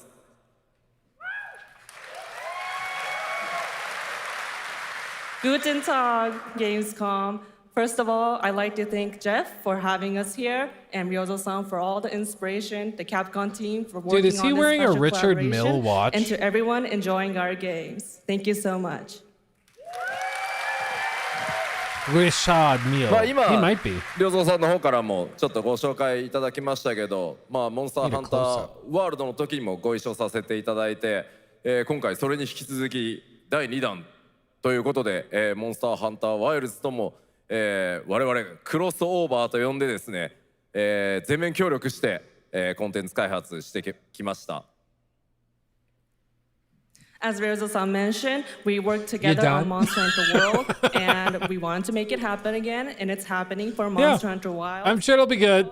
I hope they fix the game and make it run good. That watch, though, if that is a Richard Mille, that's like a $200,000 to $500,000 watch, depending. Like that's a flex, man. That ain't no Apple Watch Ultra. That's a flex. 今日は先ほどねティーザートレーラーとして、モンスター Yeah, it ain't drip. It's a drop. That's a good way of putting it. Yeah. 我々もちょっとだけ映像をご用意してきました。Since this is a crossover collaboration, not only Monster Hunter Wilds, but Final Fantasy XIV would also be having a special collaboration content inside it. Outside of the trailer we just saw, Final Fantasy XIV has also prepared a short trailer to show you what you can get. Wow, all right. Well, thank you so much. Ryozo-san, Yoshida-san, here's the trailer. Okay. Yeah, it's cool. Yeah, we're watching the watches. Dude, I love watches. Luke, you're just jealous. Yeah. It's a $500,000 watch. Yes, I'm jealous. Of course. Got me. I appreciate that they're doing the crossover both ways, though. Instead of just like one way, you know, where it's like, oh, Monster Hunter has a little something. They're putting it across both of them, which is kind of cool.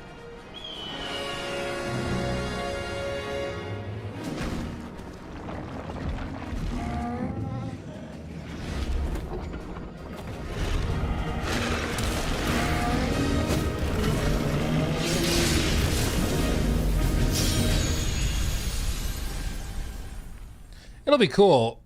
It's just you're limited if it still runs like ass. So I hope they can fix Monster Hunter Wilds. Because apparently a lot of the updates have even made it worse for some people, which is wild. Not actual gameplay. Hang on. Something brought us back to this place. Something that knows us. Knows. Abandoned 2? But what if this wasn't the place, after all? Look around you. They can see you. Do you believe this is real? This isn't a game. It's a test. But do you ever ask yourself, what are we here for? We're here to play. Oh, it's a trailer for Gamescom. Okay, I was like, okay, that's why they said it's not actual gameplay, because it literally wasn't. It was just a sizzle reel. Okay. Okay. Welcome to the world's biggest gaming playground. Game on. 500,000 people, 1,500 exhibitors, endless games. Yeah, see, that's what E3 used to be like, but Gamescom is like 5 times as big. It's ridiculous. Step into the cosplay universe, on-site or online. Watch, join, become the hero. Experience live shows, esports battles, and creator events in the Gamescom event arena. Not in Cologne? Go to Gamescom.global. Stream the highlights on Gamescom Now, vote in the Gamescom Award, or dive into our Gamescom studio on Twitch and YouTube. And of course, we're here to play. Join the fun in our community RPG, Gamescom Epics. Loot awaits. We care. Okay. Gamescom runs on 100% renewable energy and puts accessibility first. The whole city joins in at the Gamescom City Festival. It doesn't stop there. The whole world comes together, not only here in Cologne, but also at Gamescom Latam, Gamescom Asia, and beyond. Welcome to Cologne. What about Gamescom America? What's this about? And now, keep on watching Gamescom Opening Night Live. They needed time for Jeff to do a costume change. I'm ready to game, all right. And that was only a glimpse of what is to come here at Gamescom, the biggest playground in the world, and what it has in store for you. We're here to play, and the fun is just getting started. So, Jeff, what's next? Is it anything good? I think it's gonna be good. It's gonna be a video game, I can tell you that much. Last year at the Game Awards, we had the honor of announcing the long-awaited return of one of Capcom's most iconic action series, Onimusha. And tonight, we take the next step on that journey.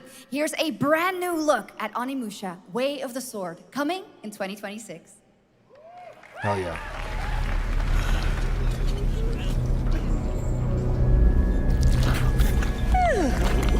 Where are my manners? Hello there, fallen samurai. Dude, this game looked fire behind closed Something doors. like this was right under the city. I think this is gonna be good.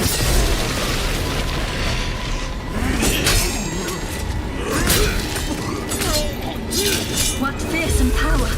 Be careful!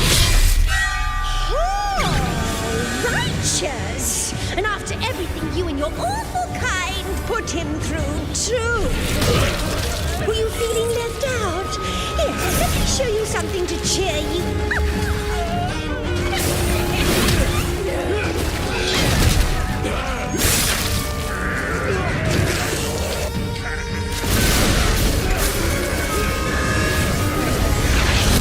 New ways controlling this lightning.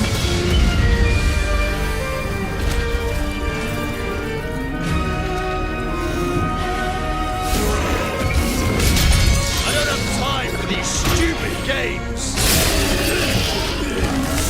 Oh, I'm terribly sorry. Anyway, do enjoy.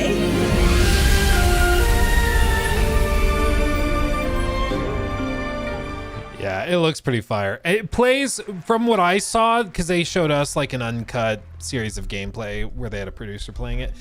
And from what I could tell, it looked like it played much closer to like God of War 2018 than like a Soulsborne or something like that.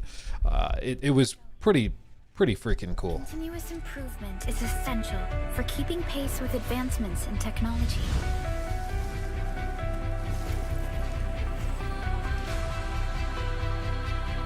Enfield. They don't simply talk about our dreams.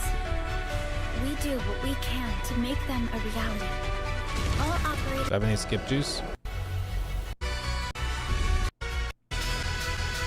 Okay. I had like 15-20 seconds of skip juice.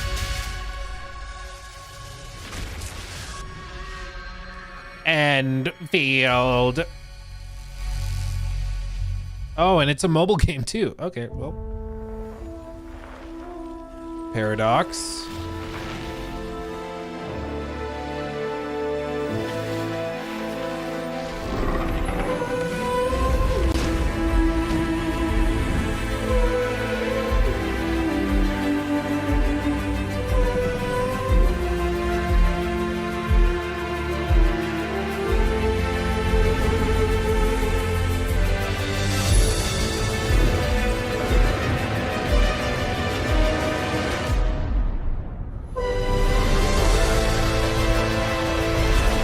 Not the Black Death.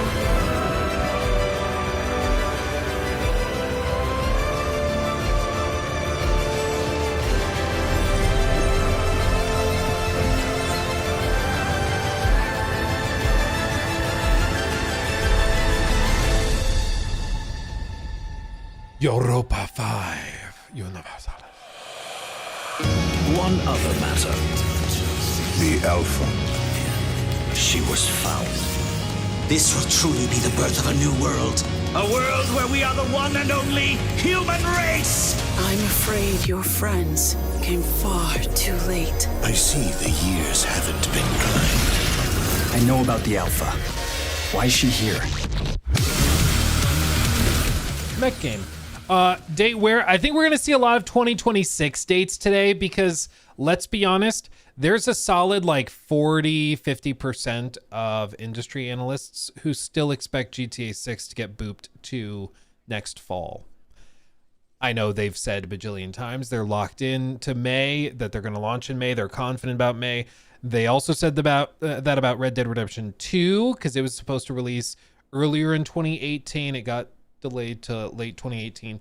So I think a lot of places, a lot of studios are going to kind of just say 2026 and wait until they like are more confident because nobody wants to be anywhere close to that. Not just that, but also like if PlayStation has a big AAA thing, like you just don't want to be next to a monster if you can avoid it. You know.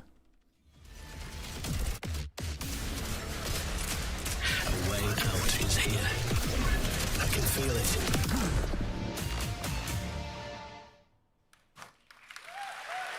You guys having fun so far?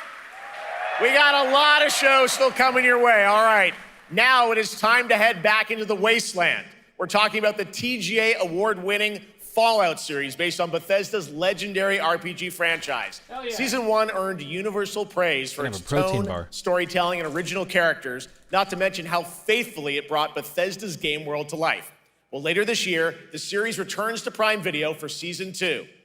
To tell us more, please welcome to ONL some very special guests. Series executive producer Jonathan Nolan, executive producer Geneva Robertson-Dorrit, and stars Ella Purnell. I thought they might have gotten Todd too.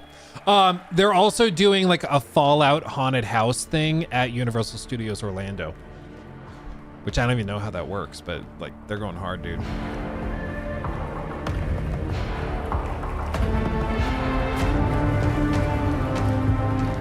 I also like how celebrities can get away with wearing outfits that are like objectively ridiculous, but if you're famous and rich, it's okay.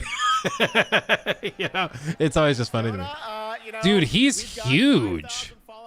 Here in the hall tonight, millions more He's just built big like a Viking. About the new season. Yeah, we're very excited. We literally just wrapped, jumped on a plane, and came out to see you guys. Gamescom is actually really kind of where it started for us, the journey on this show. It was 2 years ago. We asked Todd Howard to come here and show the very first footage that anyone had seen anywhere of the first season. We didn't come because we figured if the reception was negative, we'd just blame it on Todd. So we're back, and given that history, it's that much more disappointing that we didn't bring any footage to show you guys. Well, let's talk a bit about Season 2. As we see behind us, it looks like we're headed to New Vegas, right, Janelle? Yes, Lucy and the Ghoul ended last season dealing with a lot of family troubles. So we thought it would only be right to send them to the most family-friendly town in the wasteland to go deal with their shit. And along the way, we're really excited to take them all to some of our favorite locations from the game. Yeah, dude. Oh my God, yeah, it's such a classic game, and we're very excited to see what you have in store for us for Season 2. Ella, it's great to see you again. Thanks for coming out to Cologne. Hello. Last time we saw you was at Game Awards when Fallout won Best Adaptation. You were up against yourself in Arcane, and you won for Fallout. Congratulations. We want to talk about Lucy's journey in Season 2. You know, how do you think her exposure to the wasteland is going to sort of affect her vulture sensibilities this time? Yes, the question is, what is she going to do when she finds her dad? Is she going to bring him back to her vault and give him justice, or is she going to give him wasteland justice, which is the ghoul's justice? I think a central question of the season is whether Lucy will transform the ghoul or whether the ghoul will transform Lucy, and how much they will influence each other. Okay, I like it. Aaron, let's talk a bit about Maximus. He went through quite an evolution last season. Now that Lucy and Ghoul are kind of heading to New Vegas, tell us about Maximus. How does he get deeper into the Brotherhood of Steel this season? So deep. Yes. So Tell deep, us more. Jeff.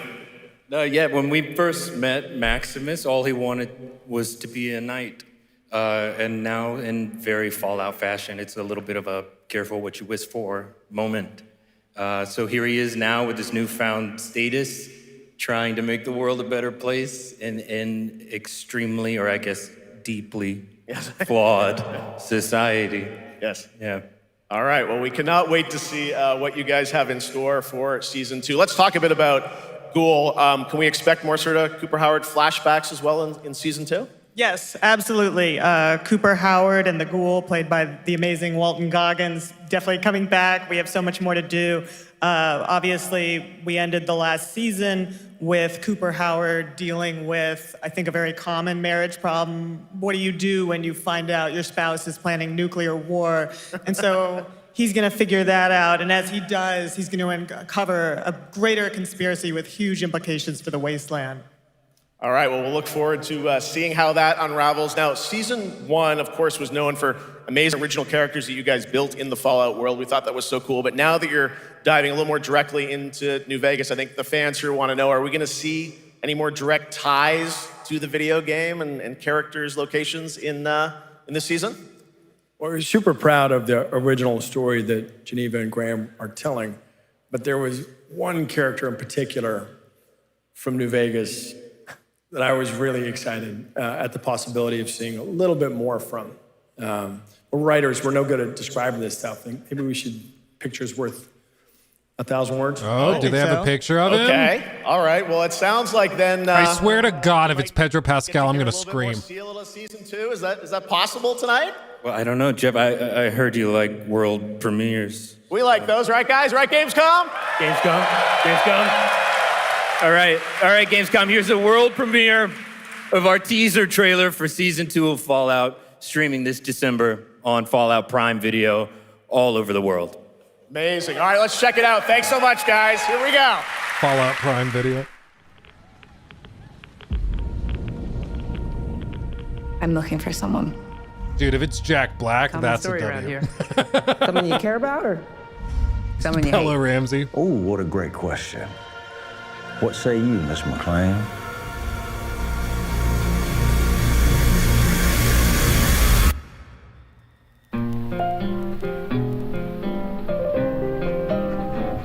Why would my dad go to Las Vegas?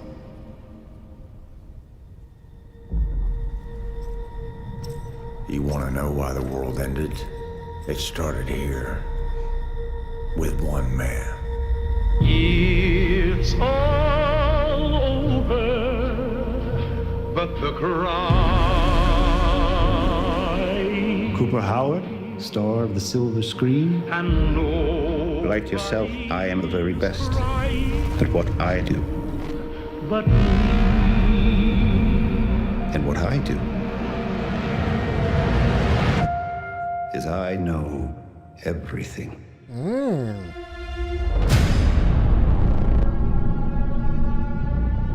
I know there's a war coming. The bombs will only be the beginning. My concern is that you would do just about anything to save your family. I think you are actually quite a violent man. You just don't want to kill me yet.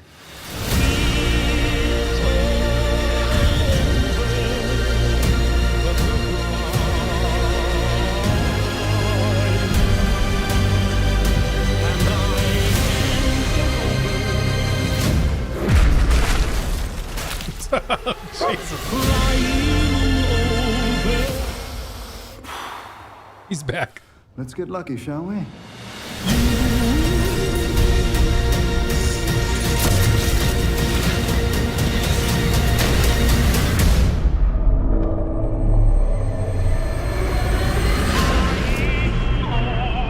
That's a good little nod to the original New Vegas trailer. Yeah, death claws, baby. I defer to you about what to do in this situation.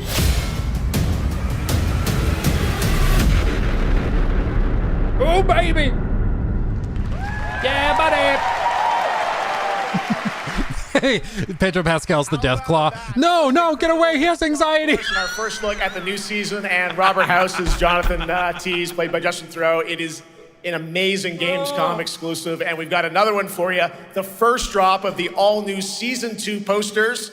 We cannot wait to see what Lucy, Maximus, and the Ghoul have in store for us when Fallout Season 2 begins December 17th, with new episodes premiering weekly on Prime Video. All right, now back to you, Shocks. Sweet. Thank you so much. That That's looks good. so awesome. I can't wait. But last year, Indiana Jones and the Great Circle was acclaimed for its incredible gameplay and story.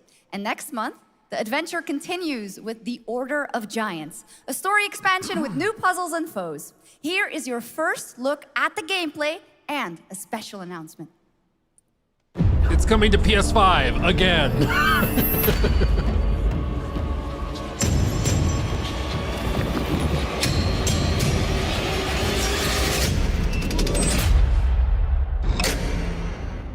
What do you know about the legend of the Nameless Crusader?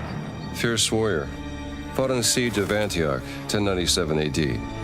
Very tall, like a giant. Pope Paul IV had an item of this crusader in his possession, his helmet. Well, I'll tell you what. If I see the helmet, I'll leave it exactly as I found it. Sound good?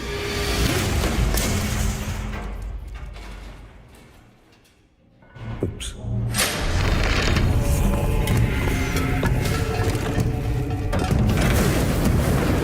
Giant guardians. Their roots go way, way back. Worshipped by the Mithras cult. I can't believe you dare to investigate this. Impressive for a snake.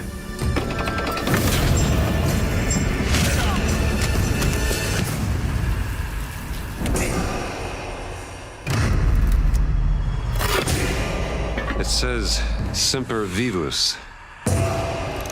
Always living. Not dead. He's not in a tomb.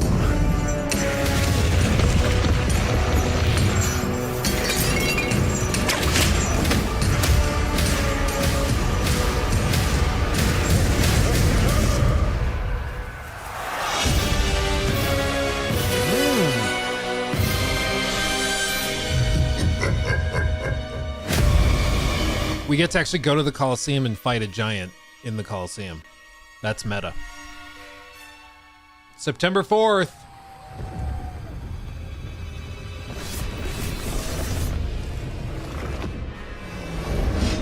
Is this a VR game?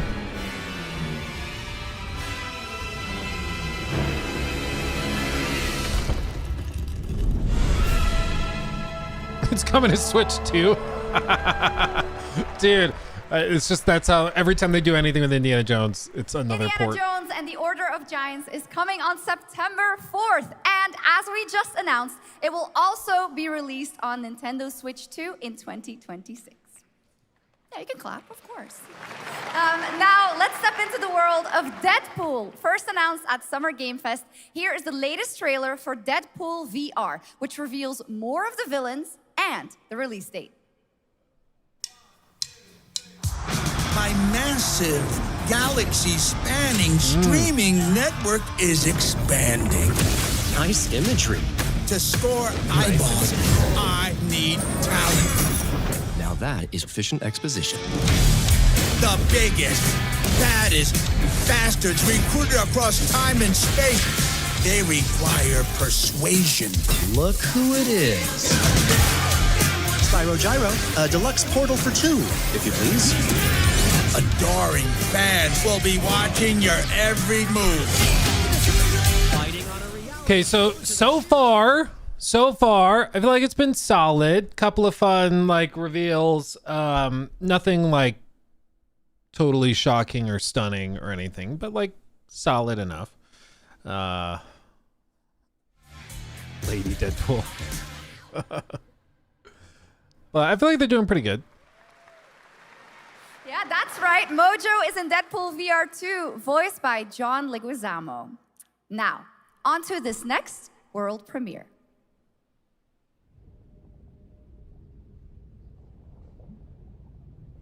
Yeah, the Batman game, I think, is the highlight right now. That looked really, really good. I mean, it basically looked like Lego Arkham City. And I'm here for that.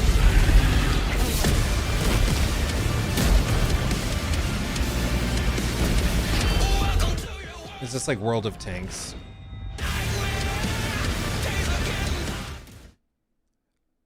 I'm confuzzled. I'm worried we're just gonna get copyright struck if I play more, and then they'll take the whole stream. Ooh, fire effects, that's cool. But I can tell this isn't like gameplay, so I'm waiting for them to reveal the gameplay, you know?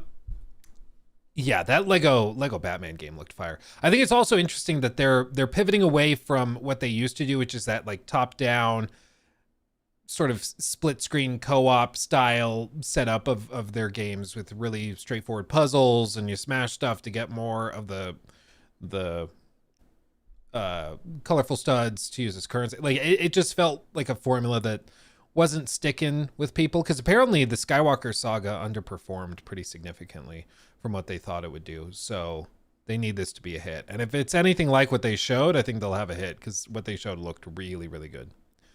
Really, really good.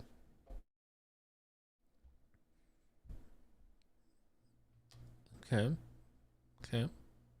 Can you show me the game? Yeah, it's World of Tanks 2.0. Okay. Okay. Like, I know people that really, really love World of Tanks and play a crap ton of it, but... Update 2.0 lands September 3rd. This is the biggest update in the game's history, featuring 16 Tier 11 tanks and tons of new and upgraded features. Absolutely. All right, next. Saber and Focus delivered Space Marine 2, one of the most fun action games of the generation. Well, next year, they are set to do it again in John Carpenter's Toxic Commando. This FPS action game combines classic 80s action horror with over-the-top humor. Well, here is the world gameplay premiere of John Carpenter's Toxic Commando. I find it interesting that they started by being like, hey, it's the same guys that did Space Marine. Like, they led with that instead of just showing it. Improvise.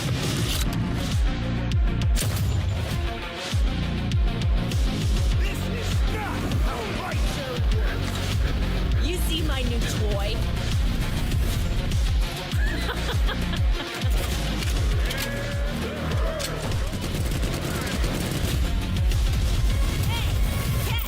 Liar, liar! Zombie liar! Best power ever! Oopsie! They're wrecking our ride! Could use some help now. I need some first. Can you all please cover me? Whatever works.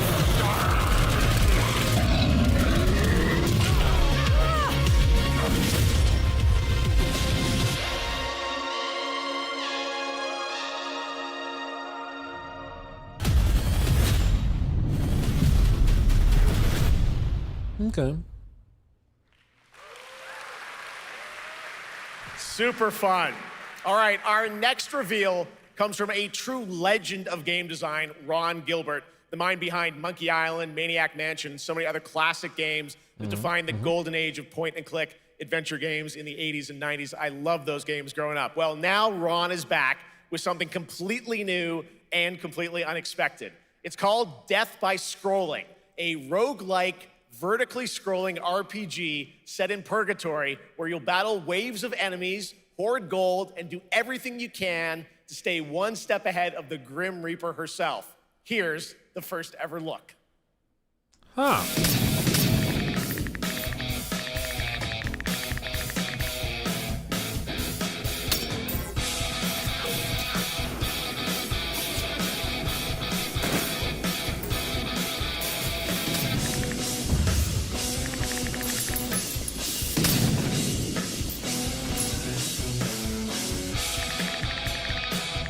Choose your doomed hero.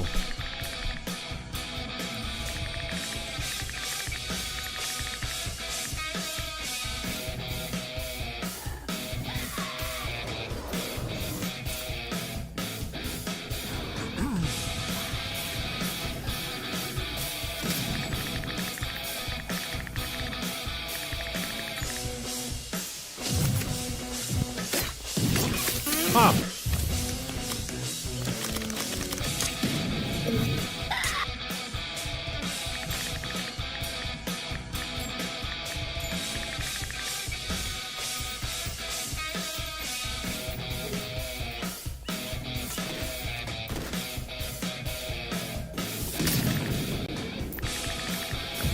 It's fun.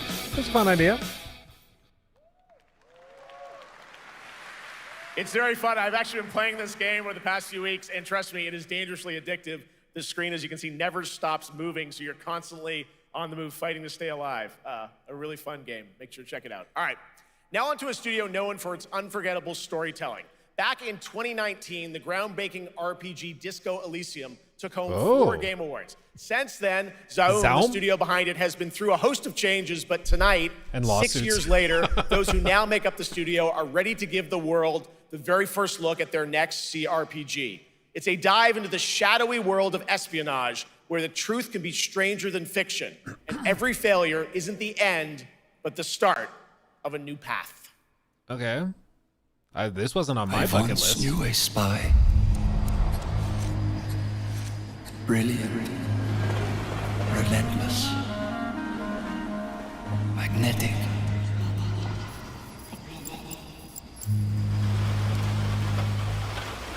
Her name was Herschel.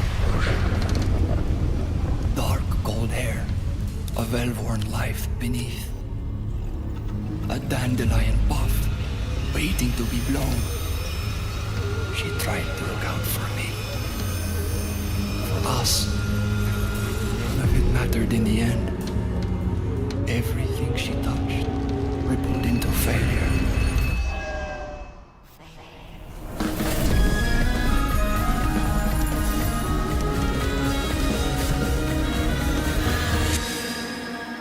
Zero parades for fake radicals. Huh. Now, let's talk about Gamescom Cares, our platform for responsibility project. It's interesting. It's interesting. I don't know. Not a lot to go on. And I mean, the big question is that Disco Elysium is like known for phenomenal writing, but the writers, it's a long story. Basically, the studio imploded, and then there's lawsuits back and forth over who owns the rights to the studio and all that. There were allegations of misconduct, toxic workplace environment, all sorts of stuff. It was very, very messy. So a lot of the people that made Disco Elysium are no longer even there. So it's a big question mark as to whether they can actually, like, whether the studio itself is the same, you know, if it's gonna carry forward. But it'll be interesting. Keep an eye on it. You know, if it's even 80%, 70% as good as Disco Elysium, it'll still be a day one, you know. Such as Glass House by Flat 28 Collective from Italy, a story-rich CRPG set in a lockdown apartment block at the dawn of a world war. And Compensation Not Guaranteed by Team Project Lunch from Singapore, a document checker thriller about a post-colonial country from the perspective of a government official worker. So, Jur, can you tell us why these games are so important and so impactful? Well, games are more than entertainment. Like any great art form, they reflect our concerns, our fears, our hopes, and what preoccupies us. Democracy is under attack right now. Minority rights are being violated, and the world is becoming increasingly interconnected. So games are powerful. I'm sorry. It's very serious. It's very serious. I just find it funny that he's like, democracy is under attack. Minorities are being threatened. We're getting interconnected.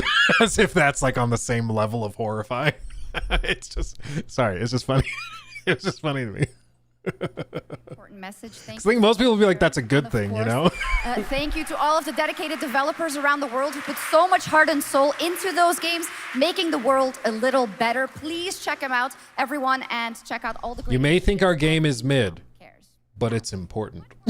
ONL to come next. It's a very special performance of the music of Claire Obscure. Yeah. Expedition 33 plus Resident Evil Requiem. Yeah, buddy. I hope they actually do have something as a +1, because Requiem, like, we know Requiem's going to be there. They've said it like 5 times so far. So we know it's coming. I just hope that there's one more thing in addition to it, you know. But I don't know. Does anybody have any predictions for one more big, like, surprise reveal? Something that's just totally out of left field? Because chances are they have one more big reveal. That's my guess. They might have a few more because they still have like another 50 minutes or something. Bloodborne 5, another Call of Duty trailer. They just kept throwing money at us. We had to do it. You know, we had to. Deadlock reveal. Where's Gabe's yacht? Can somebody Google it? I can't because we've got this pulled up. But you can Google his yacht and find out where it's docked because they track it. So if he's docked in like, I don't know where he'd be docked. Like even France, like that's close enough. If he's anywhere in Europe, that could be cool. Ubisoft stuff, I don't think is going to be here. I don't think at least I haven't heard rumblings of a Ubisoft reveal. Maybe, but I mean, I think it would have slipped by now. KCD2 DLC number 2, I think that's quite possible. I think so. Black Myth Wukong DLC, I think is probably the most obvious. So I think that's a really safe bet. Yeah. Bioshock, I don't think so because they just announced this morning. Well, they didn't announce. Jason Schreier reported that they're facing layoffs. So I don't think they will have anything.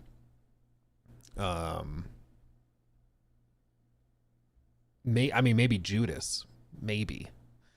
But that's a big question mark as well. I don't know. Yeah, Judas would be fun. After an ageless slumber, the primal flow awakens once more. Wah, wah, wah, wah, wah, wah. It is fate that brought us together. Pal World 2. Such a pathetic place. Who is this guy? What does he want?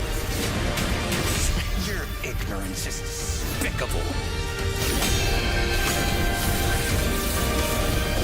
A power stirs deep beneath us.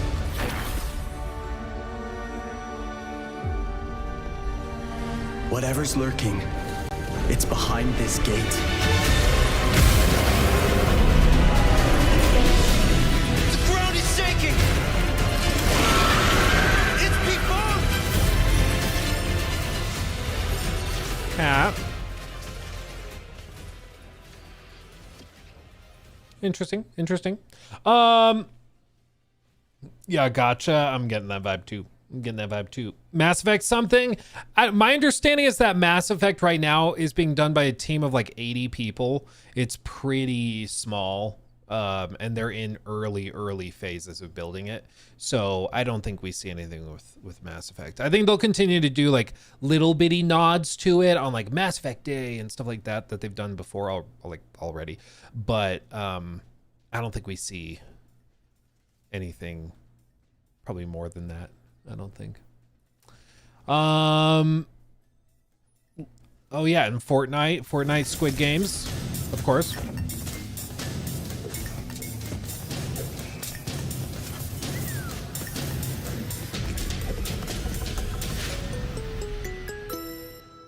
I don't know, man. I tried to get into Squid Games. I just couldn't do it. I don't know. I feel like I missed out on the hype. No way, is it actually more Call of Duty stuff?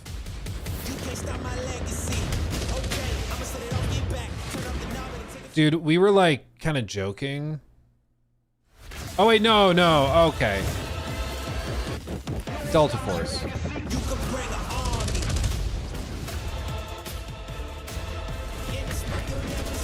No. Yeah, no, it is Delta. Okay. Is it bad that I struggle to tell the difference sometimes? Delta Force, which launches today on PS5 and Xbox. And the best part, it is free to play. Now it is time for something truly special and one of the most requested moments for our community this year. Look at that smirk. Earlier in 2025, Clair Obscur Expedition 33, it's the music, okay. debut title This is gonna be from French cool. indie studio Sandfall Interactive, captured hearts with its stunning Belle Epoque inspired world and unforgettable style. Absolutely. This is a very special game, and tonight we wanted to bring that world to life right here on stage at ONL with a special acoustic performance from the game's soundtrack. Please join me in welcoming, for their first big live performance ever, the composer of the game, Lauriane Testard, and vocalist Alice Dupont-Pissier, performing Alicia from Clair Obscur Expedition 33. Yeah, buddy! Oh, they're literally just gonna stand on stage and do it. Baller.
Imagine being that talented.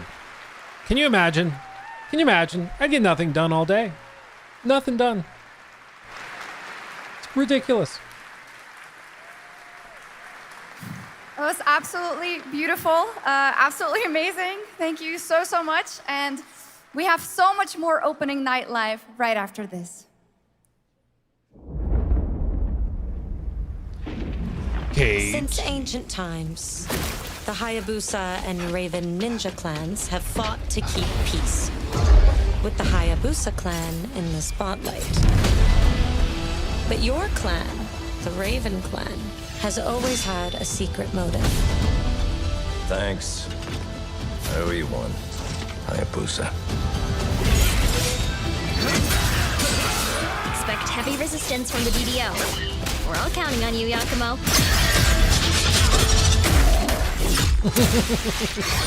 Jesus!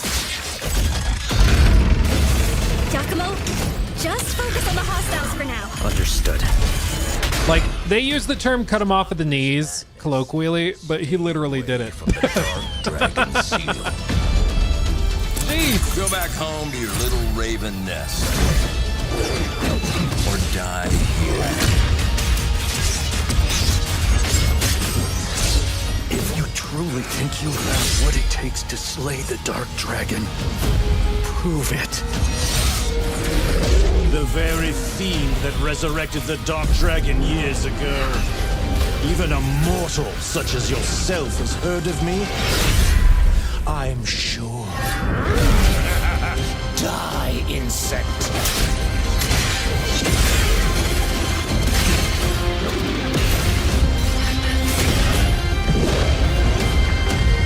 Please, don't kill him. The whole world's at stake. Pre-order bonus. Well, we've seen so Okay, I'm not the only one that thought it, Ani. You say die, incel. I thought that's what he was about to say too, and he goes insect. I thought it was gonna be die, incel. And the best thing is you'll find even more games from this year. I thought I was going crazy because I was like, it sounded like it. It was pretty close. QR but code anyway. below. Now it's time for the world gameplay premiere of an MMO shooter set in a Gameplay post-apocalyptic dystopian Seoul, South Korea. From NCSoft, this is Cinder City, blending narrative. I thought they were gonna be like, this is Horizon, Call of the Dinosaur. Dude, and we would immediately go over and look at Jor's stream.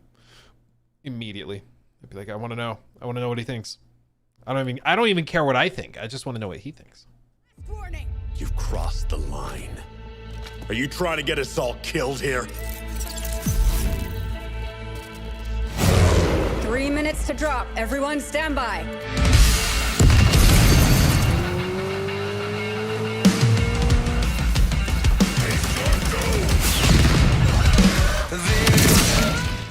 Graphically, it looks good, but it's already dropping frames, dude. Like just in the first 3 shots of the trailer, they were dropping frames. They gotta get that sorted. Yeah, look at that, dude. Ooh. I appreciate showing gameplay, but it feels like you should at least be holding steady with your frame rate. I don't know, maybe they have like an alpha, they'll announce an alpha or a playtest or something and people can see it themselves. Maybe it's just a bad capture. I don't know.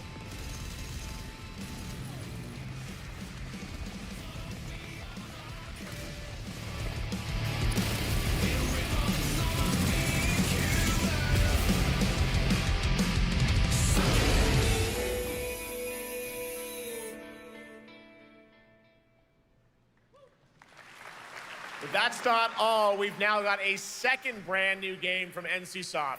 Time Takers is a competitive team-based survival. Because NCSoft is the one doing the other big Horizon MMO. So when he was like, we have another big game from them. Oh, maybe. At the gameplay. Nope. I floated in an ale-induced stupor. Haven't we all? A ghost of my former glory.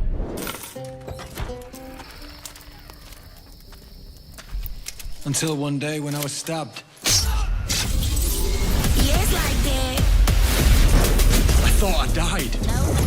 Instead, I was given a second chance in a strange world. Alongside rogues from across the timescape. Hi. How you doing? What am I looking at? And we were promised to fix our past. I guess that's what we're here to do. With no FES like that.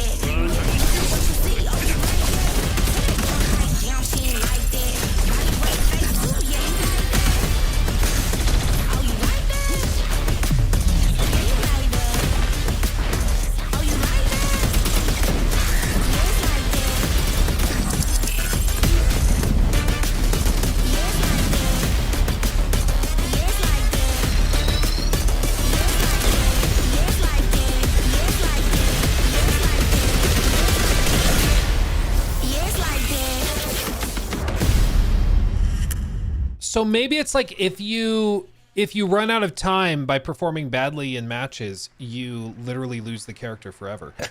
I just choked my own throat. That's at least kind of a fun idea. That's kind of fun. Psychological horror in games. And tonight, the fog rolls in once again. Here's a brand new look at Silent Hill F from Konami. Silent including Hill. the reveal of the American voiceover actress Susie Young as Hinako. Okay. Cargo 1 to HQ. We haven't found an active suspect at the scene. Shit's so good, but it's still no water. Yeah, swallow? Dude, I never swallow. No, I always. Last seen fleeing Tsuneyoshi Shrine. Exercise extreme caution.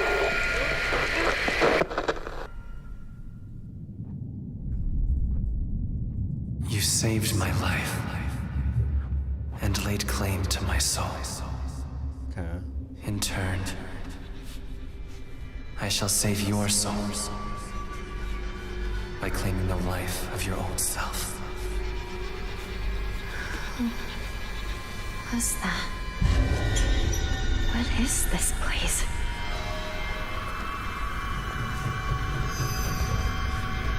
This way.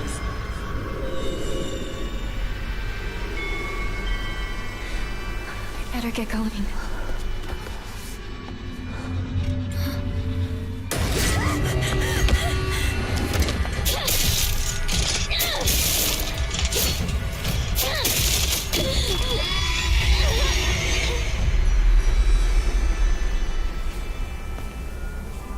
A good day is always an extraordinary day.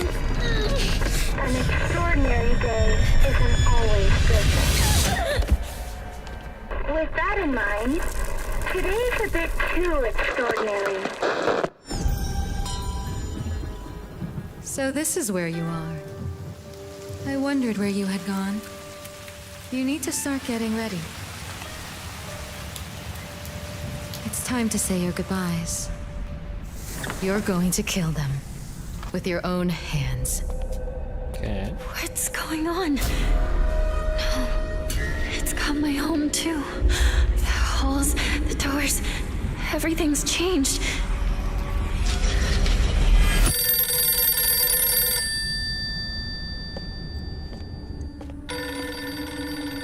Tell me, who are you? Please. Just die.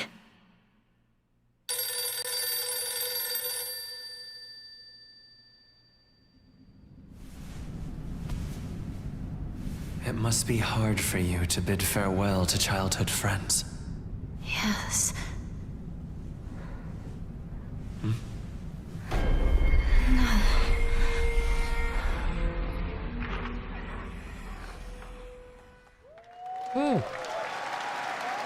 Calling it she's already dead. I can see the dead people.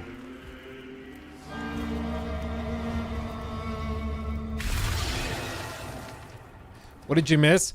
A really good Lego Batman trailer.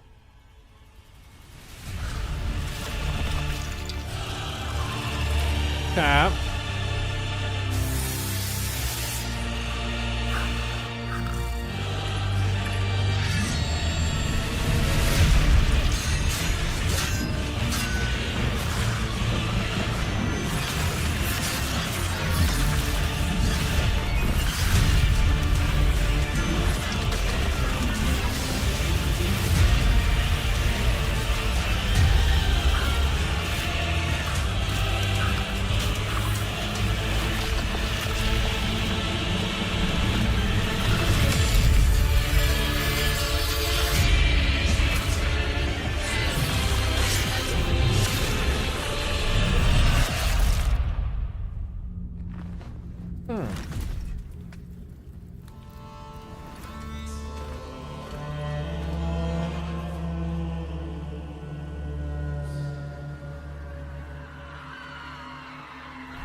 Can't read it.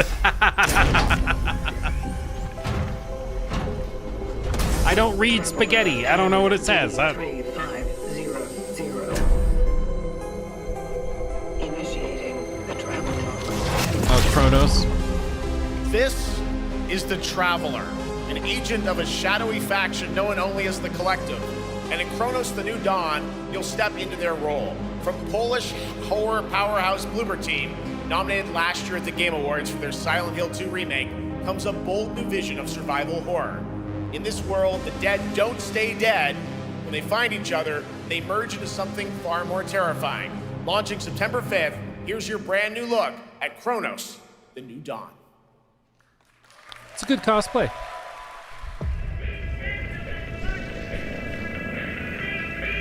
Oh, this is going kitty.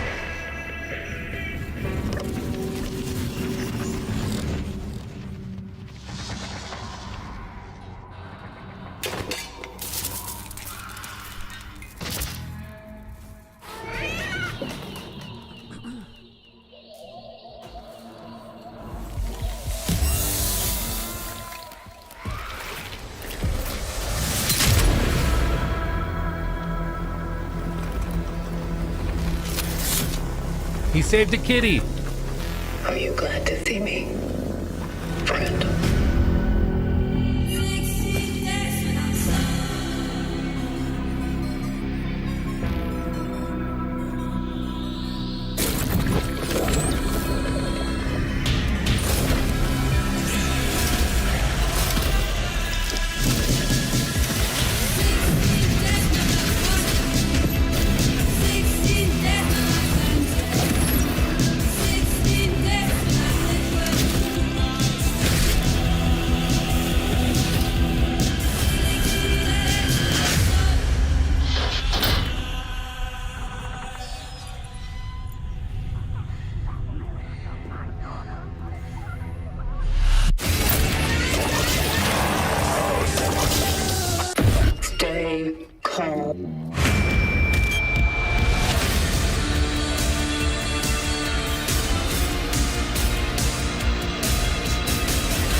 It looks interesting. Very Dead Space. Very Dead Space. All right, for our next trailer, let's turn it over to the head of sequels at Obsidian Entertainment. Head of sequels. Guten Tag, Gamescom. Look at this. Tens of thousands of Europeans packed into one building in the dead of summer with absolutely no air conditioning. This is the type of dystopia we here at Obsidian Entertainment absolutely respect. What is this? Am I experiencing Schadenfreude right now? I may have messed up the pronunciation, but you knew the idea. How are you? My name is Mark. I am the head of sequels here at Obsidian Entertainment, and I've got big news. I am going to drop a brand new trailer for The Outer Worlds 2. What are you gonna get? More planets, more chaos, and an actual release date now that GTA 6 got pushed to the spring. So, strap on in. Stock up on some gummy bears, stock up on your favorite pretzels. Get ready, here comes The Outer Worlds 2 trailer. Roll it, Jeff. It's gotta be Jeff that's rolling it, right? And now, a trailer for the part of the game you'll remember more than the ending. The Companions. Let's skip the diplomacy. Chemically enhancing your statistically unsafe lifestyle. This might sting a lot. Who's an enemy? Son of a spread.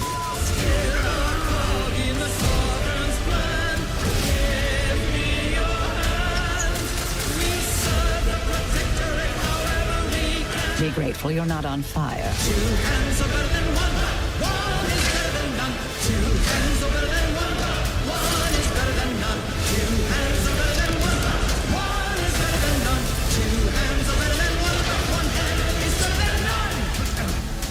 And no, you can't sleep with them.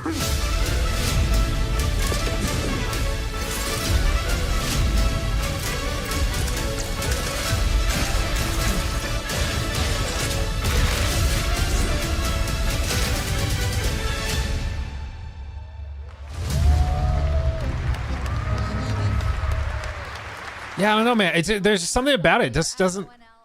I don't know. There's something off. Look at Inzoi Island Getaway with Inzoi. Dude, it's like actually unsettling seeing everybody look at the camera. It's like freaking me out. I feel like they're looking at me. This is that like Sims, but high production value game.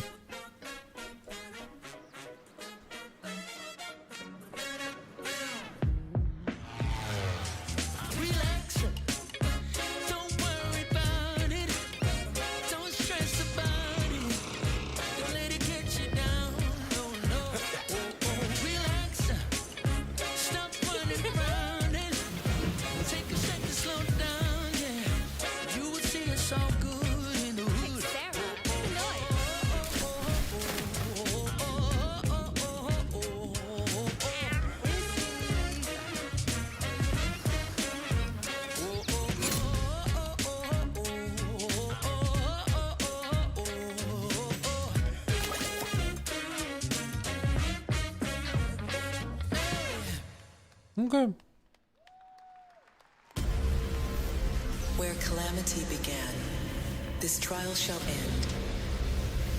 Awakeners, prepare for the I don't know what I get excited for them, and then I see that they have like the anime sort of art style, and I don't know, man. It's just not my vibe.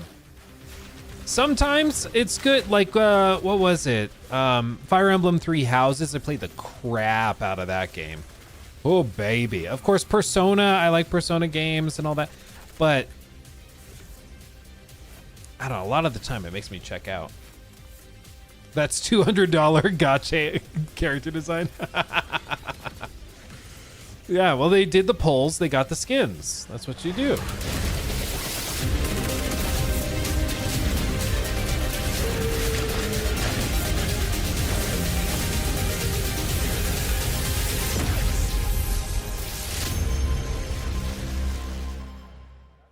Fate trigger. 7つの大罪あいつらとの冒険は騒がしくて大変だったけどなんとかなってよかったなけどな、俺たちにまた一つ面白い運命が待ち受けてる気がするんだ。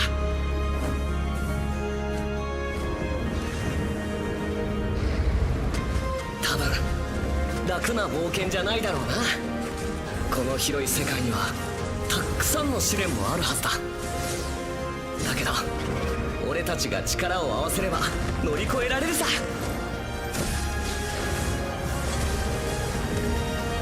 何ぼーっとしてんだよ。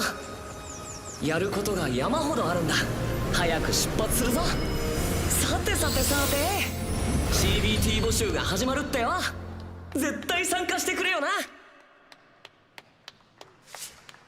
There's literally one person clapping in the crowd. That's funny. Sorry.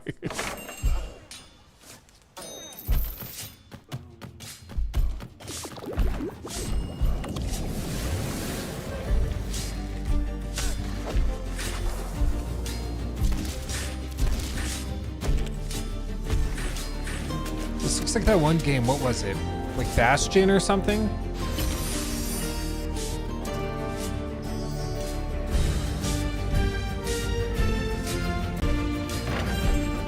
Moonlight?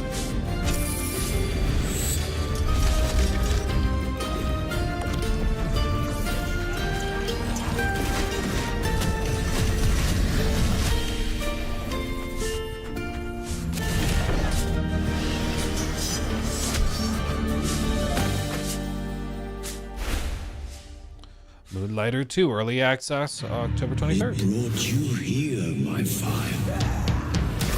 My fire. Don't listen. Shut up! Your reputation is legend. Oh my, you... I think I know what you are.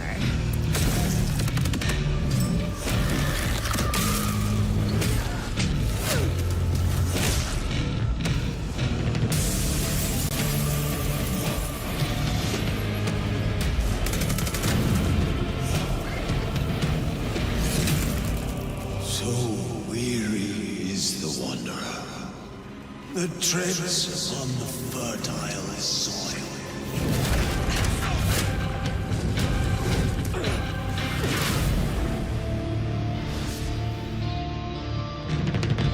October 21st. There are some big news. We finally have a firm release date for Vampire Bloodlines 2, October 21st of this year. And next, since we're here in Germany, it is only fitting to spotlight a homegrown success story, the deep survival crafting of Enshrouded from Keen Games in Frankfurt. Still in early access, Enshrouded has already let friends adventure, fight, and build together in endless ways. But tonight, the world is about to change forever. A new force is coming, one that will redefine how you explore, how you build, and how you survive. It's a monumental edition, and you're hearing about it first, right here at Opening Night Live. Listen. I dreamt of a time. I remember when Enshrouded dropped, it was like all anybody was talking about for like a week, and then it kind of settled out. Something else came out right next to it too. Of a shimmering home and of exile. To find peace, we must brave the deep. Oh, was it Pal World that came out right next to it? Yeah, I think you're right. Here, the old gods whisper, and an ancient fury awakens. We shall purge the profane and command the water to yield to our will, for there is no greater power than the flame of the faithful.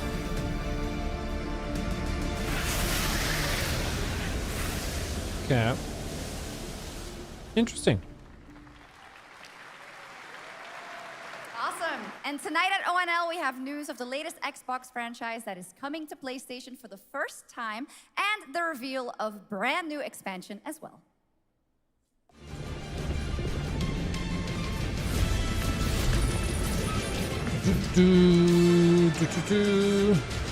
Okay, so pulse check. Right now, we are at 20 minutes out from the finale, okay? So we have about 20 minutes left. we know we are going to see Resident Evil. They've already said that, so we're going to see that. And beyond that, we don't really know. I feel like everything else they've shown, we've already like they mentioned everything else we've already seen. So I think we probably see Resident Evil as like the last thing. But there's probably one more special announcement. That would be my hope, at least. Yotei. Oh, maybe like a Yotei trailer. I thought we would have gotten that already. I thought they would have started that. Borderlands. I also feel like we should see Borderlands. It comes out fairly soon.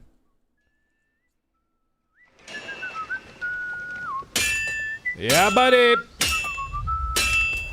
Trailer number 2. Honored friends, masters of the blacksmith's guild, let me introduce a young master of our craft and new owner of Gutenberg's old forge, Henry of Skalitz.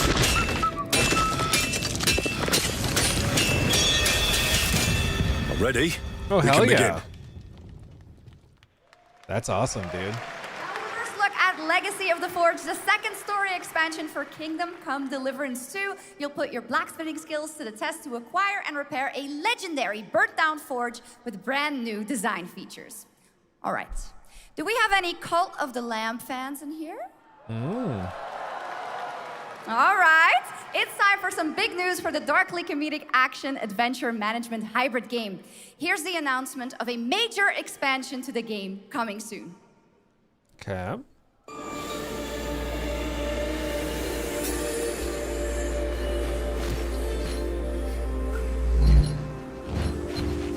Cult of the Lamb is awesome. If you've not played it, you should. Really good. Great on handhelds, too.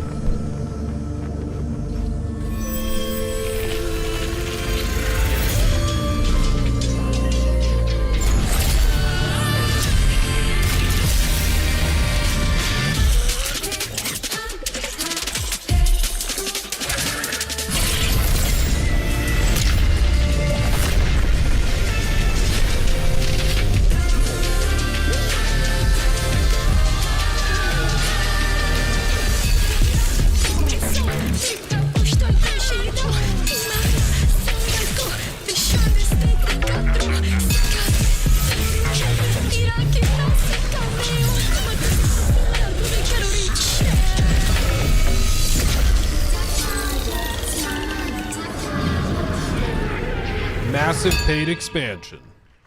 Awesome. Sweet. Now, last year, World of Warcraft celebrated its 20th Oh, the WoW anniversary thing, yeah. and kicked off its 3 expansion story arc, the World Souls Saga. Here to tell us more about what's to come is executive producer Holly Longdale.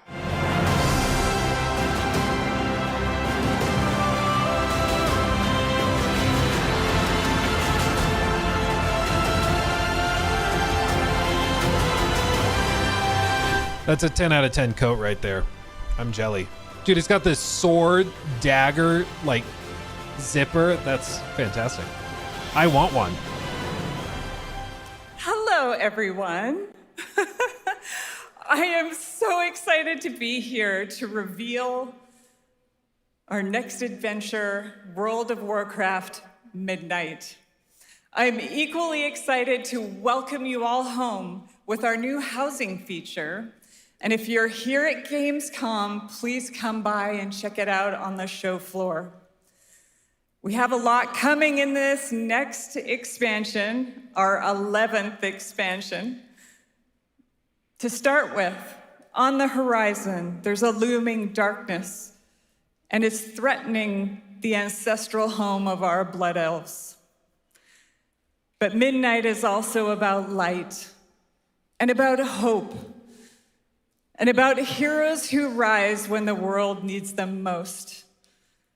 And it's about the bonds that tie us together. And it all starts at the Sunwell.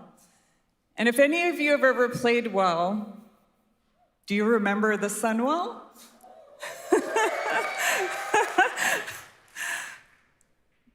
With that in mind, please enjoy the premiere of our cinematic introduction to Midnight.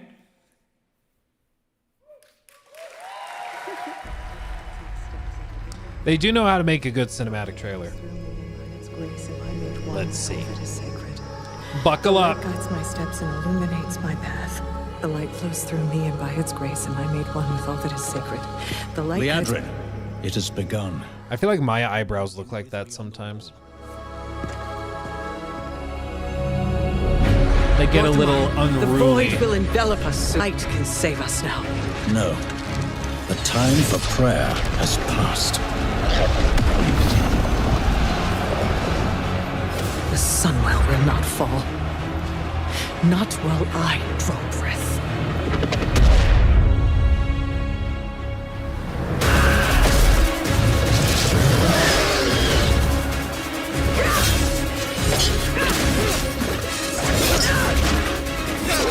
Little elves. I can see you grow weary. How much longer can you hold out? Flee and save yourselves. Liadrin, don't. Light be with you. You see? She understands it's hopeless. Soon, you all will. She's just going to get the gun. The light guides my steps and illuminates my path. The light flows through me, and by its grace am I made one with all that is sacred. The light guides my steps and illuminates my path. The light flows through...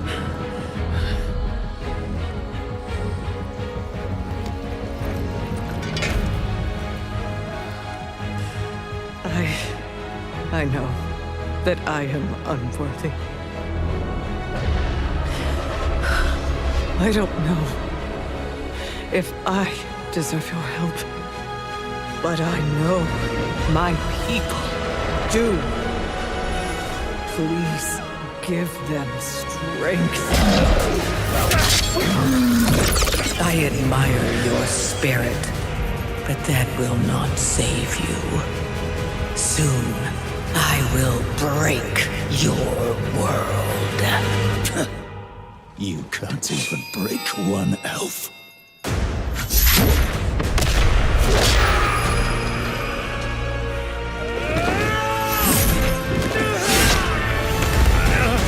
This darkness comes to devour everything. And when it is finished, there will be no more light. Without your aid, we will perish. I beg you, help us.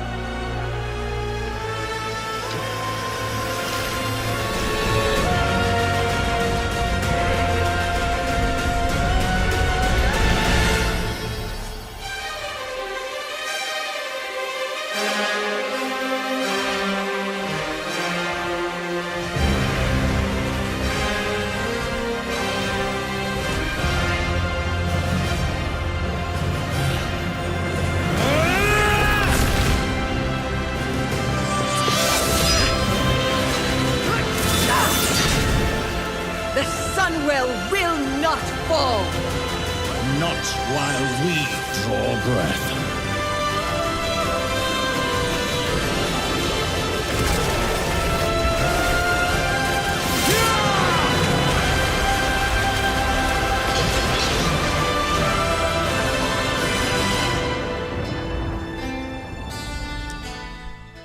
It's pretty cool. Do I know what any of that means? No, but I mean, it was cool. No clue what I'm looking at, but cool.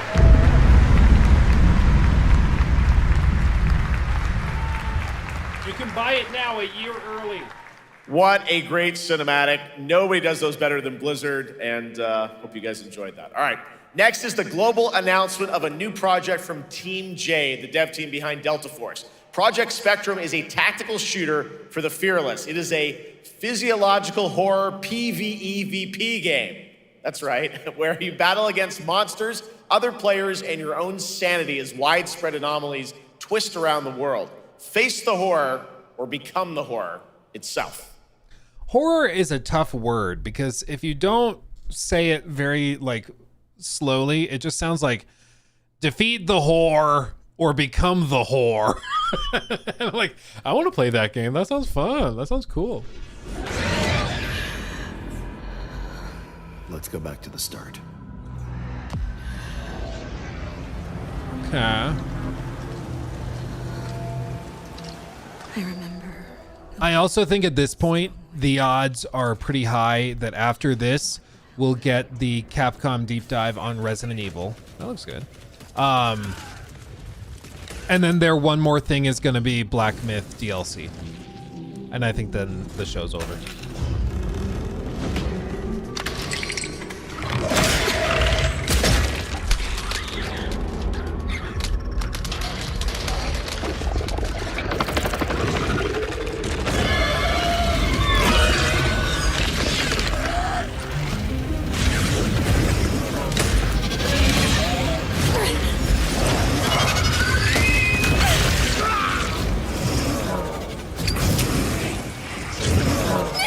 Looks good. Wow.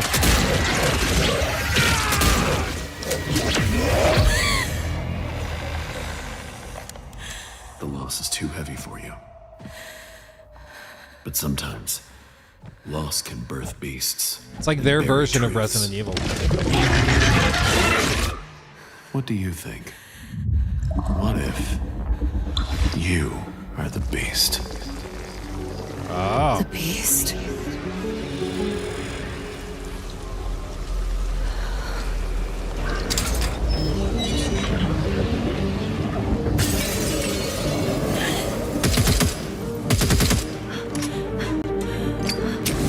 Watch out!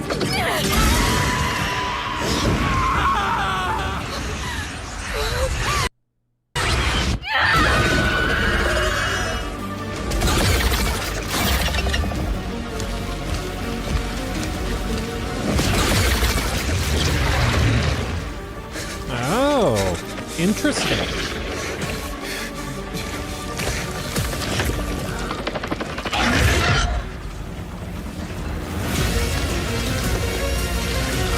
Kind of like Evolve, yeah.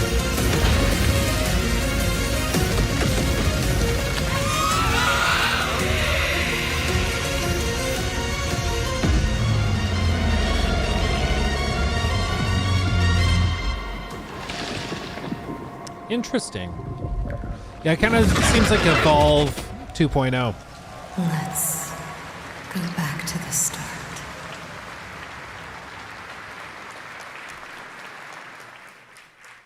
All right, this next world premiere feels familiar, yet it is something brand new from Wargaming. And trust me, you've seen them with tanks, but you haven't seen them do anything like this before. And it's coming to PC, consoles, and Steam Deck.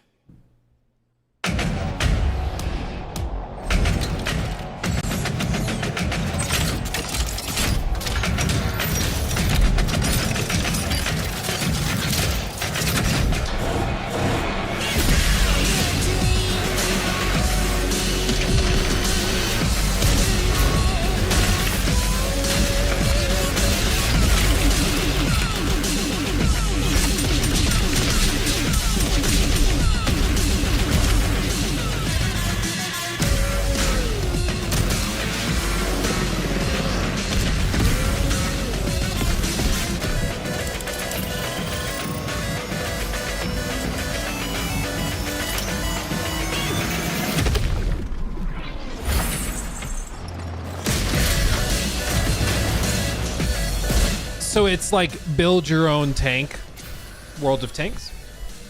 Is that? Am I sniffing what they're stepping in? Picking up what they're putting down?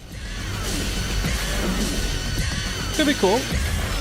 Reminds me of those old school. I don't know if you guys ever played them, like Robo Wars or Robot Wars. Do you remember that old show? They had a game where you could build your own robot from the component parts and stuff, and it was actually pretty cool.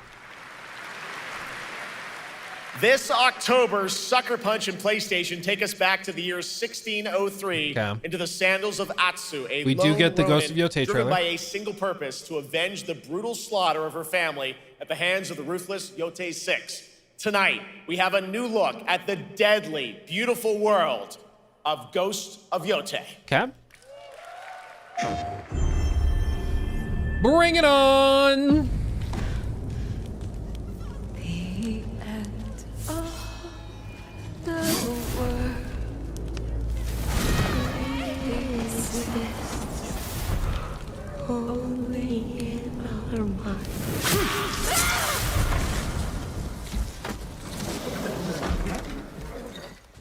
Are you going to give me a line?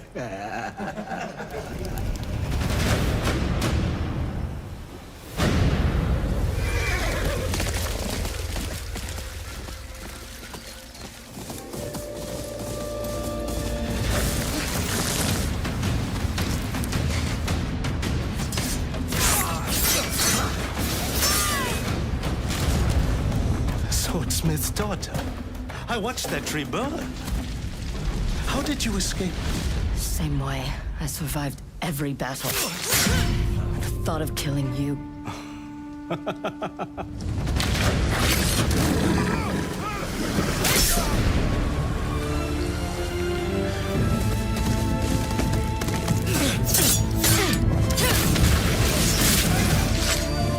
Ruthless spirits wandering the land, driven by vengeance.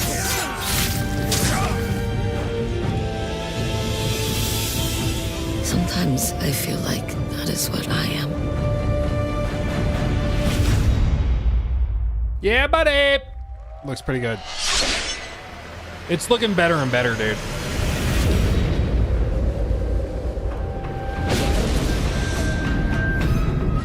Oh, Legends mode? They're bringing it like next year. Okay. Free DLC to add multiplayer. Sweet.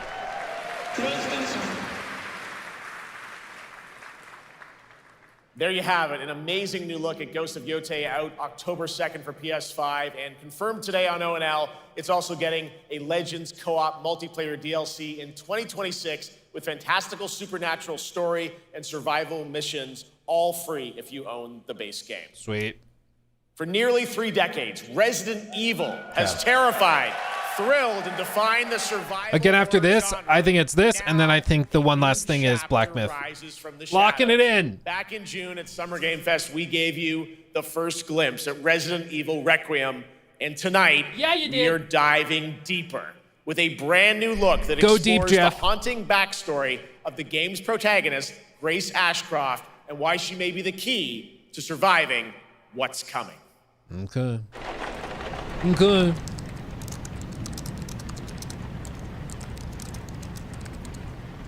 Deeper, Jeff. Deeper.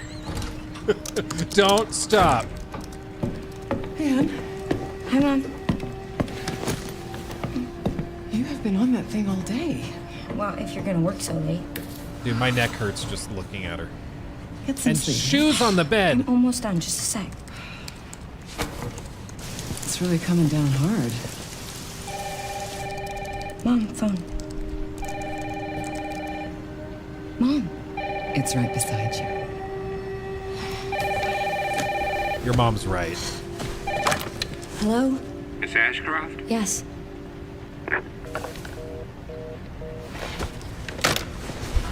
If that ever happens to you, run. Who was it? Dunno. They asked for Miss Ashcroft and then they hung up on me.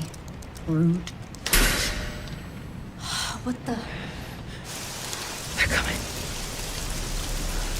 Grace, we need to go. Go where? Mom, what's going on? Hurry. Wait, who's coming? What's wrong? Shh. We need to keep our voices down. This is ridiculous. Come on.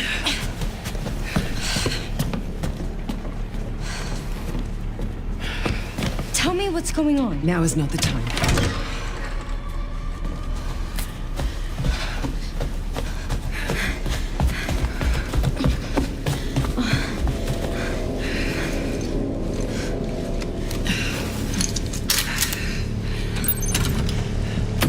That's smooth.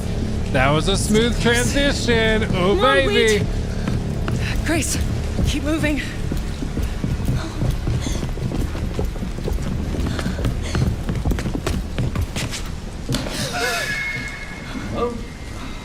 that? Oh, I'm so sorry about the power outage. What happened? It's really no excuse, and I apologize for the inconvenience. Oh, no, it's fine.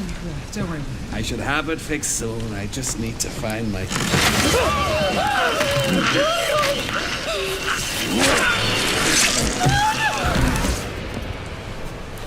Come on in here, Grace. Grace, look at me. Grab my hands. Okay, look at me. Look at me. In and out. Breathe in and out. Oh, Grace. I promise you, I will explain this all to you one of these days.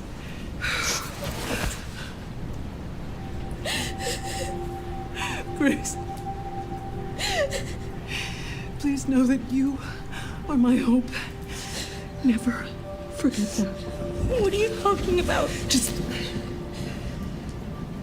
I love you. I love you too. Okay. Mom, I'm scared. No. We need to find a way out of here now. But we don't have any of our stuff. We can come back for it later, Grace.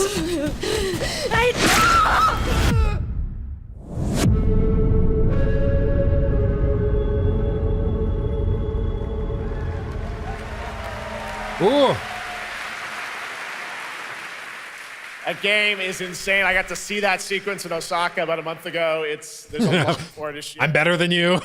So sorry. Title coming out of Summer Game Fest this June. Now, for those of you here in the arena tonight at Gamescom, there's some good news is you'll be over on the show floor, be the first players in the world to get hands-on with a playable demo of Resident Evil Requiem at the Capcom booth as we count down to the launch this February. A huge thank you to Capcom and Takeuchi-san for that special look.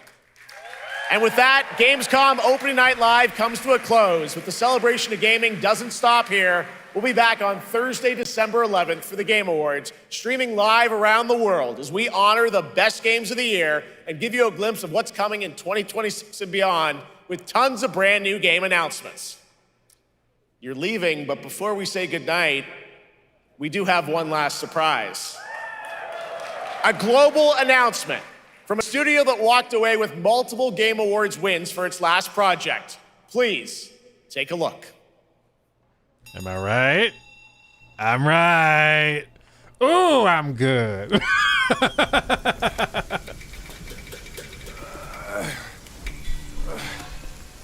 Brother, help me here.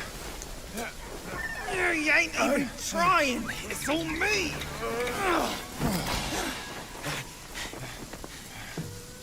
Look at that belly of yours. Where's the mountain? Hey, you're falling fat, losing again. Drop that coswallop. Master will take us back, as long as we keep that mountain in our heart. Hey. You're scolding, you're flogging, life spared. Why risk going back? This place, we've got food on our table and...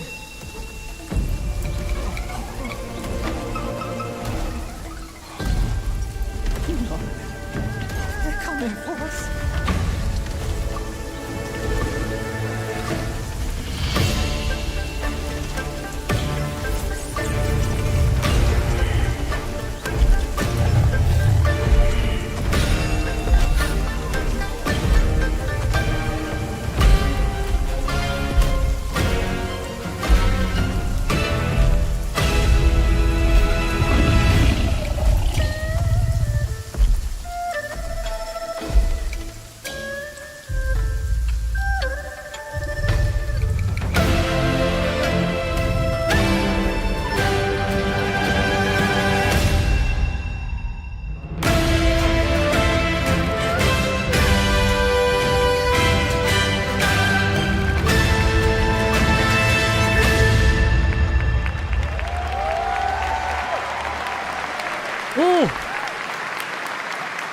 There's a special announcement. Game Science has announced and kicked off development of the second title in the Black Myth series. Oh, second this time title. starring Zhong Kuei, the ghost-catching god who wanders between hell and earth. This will once again be a single-player ARPG rooted in ancient So not a Chinese DLC, myth and a folklore. sequel. And don't worry, to those who love the Black Myth series, the westward journey won't end here either.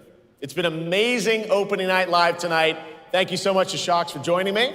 Thank you so much, Jeff. I had so much fun. Okay. Also, a huge announcement at the end of that to close out opening night live this year and kick off Gamescom 2025.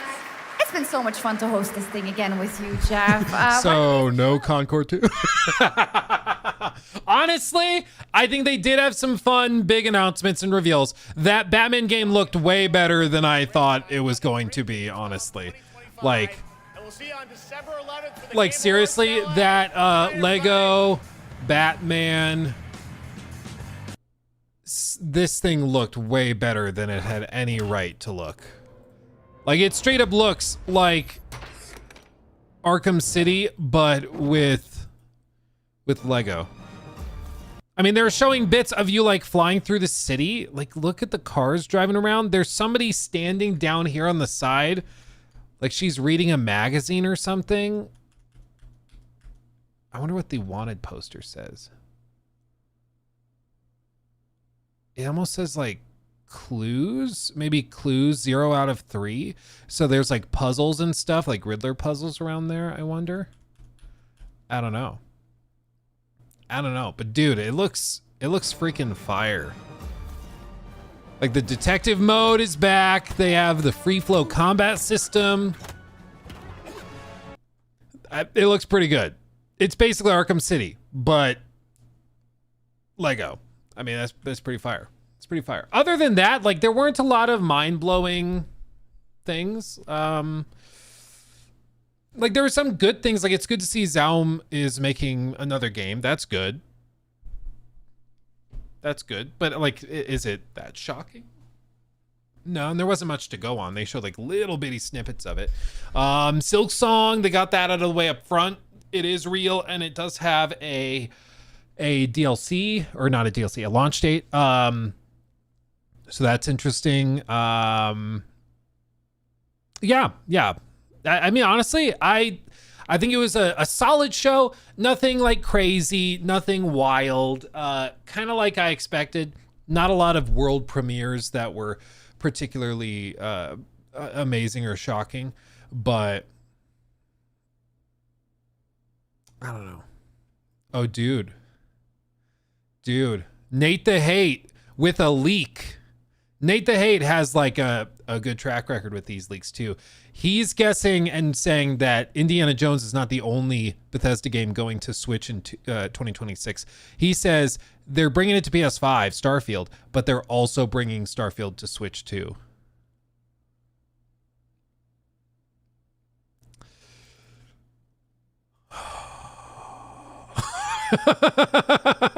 Oh, there you go. Oh, there you go. Do you think we'll ever get Dishonored 3? In a long time. They gotta finish Blade first. Yeah, I don't know. I'd probably give it like a C- probably. Kind of seems like he saw Indiana Jones going there and was like, okay, so this too probably. Yeah. Well, I mean, I think it's fairly scalable. They're like, just lower the resolution, call it a day. Why not? Also, guys, I'm gonna publish it right now. I have a video on a big move Bethesda just made. We talked about it on stream yesterday, but Todd just hired one of the lead writers on Dragon Age the Veilguard to work on Elder Scrolls 6, which is interesting. It's interesting. It's easy to freak out about it. I actually think it's good news. For one, like that guy on Reddit said, he's like, it's not like their writing can get worse. Which, fair. Yeah, that's a good point. But on the other side, I actually think if you look at the specific parts of the game that this guy worked on in Veilguard, he worked on like the 3 or 4 good parts. So I actually think that it's actually a good sign and it's a good step forward. If it was like revealed that he wrote the Tosh storyline or something, then I'd be like,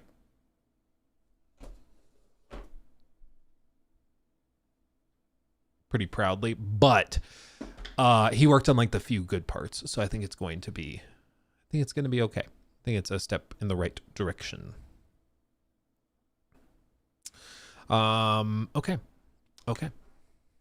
What about the Yotei writer? Yeah, so he was working on Veilguard. He went to work on Yotei for 2 years, and now he was just hired like a matter of days ago to work at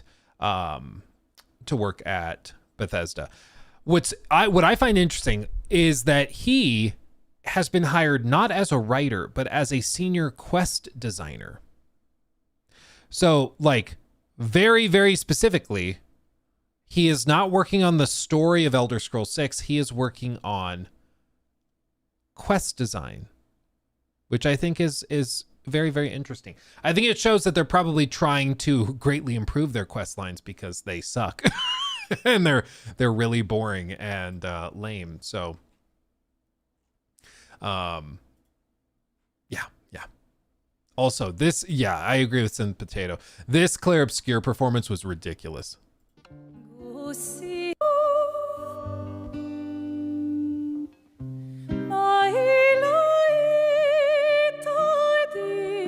Like, she sounds exactly the same as in the recorded track. It's unbelievable.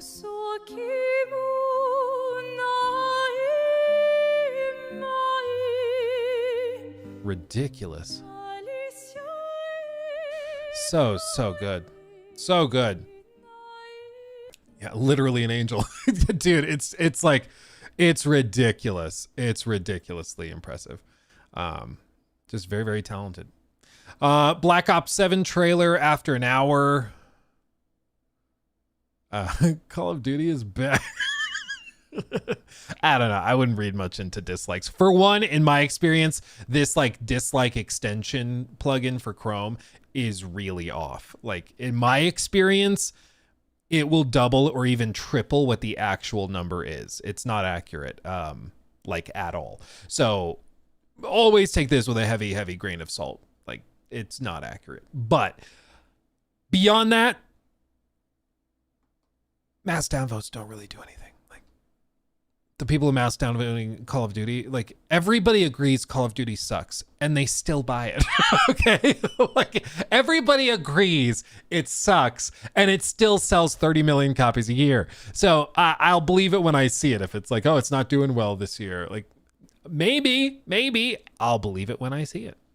Also, this was surprising. I didn't realize this happened, but Asmin watched our Wu Chang video on stream, I guess yesterday, maybe, I think. He's watched a bunch of our stuff, actually,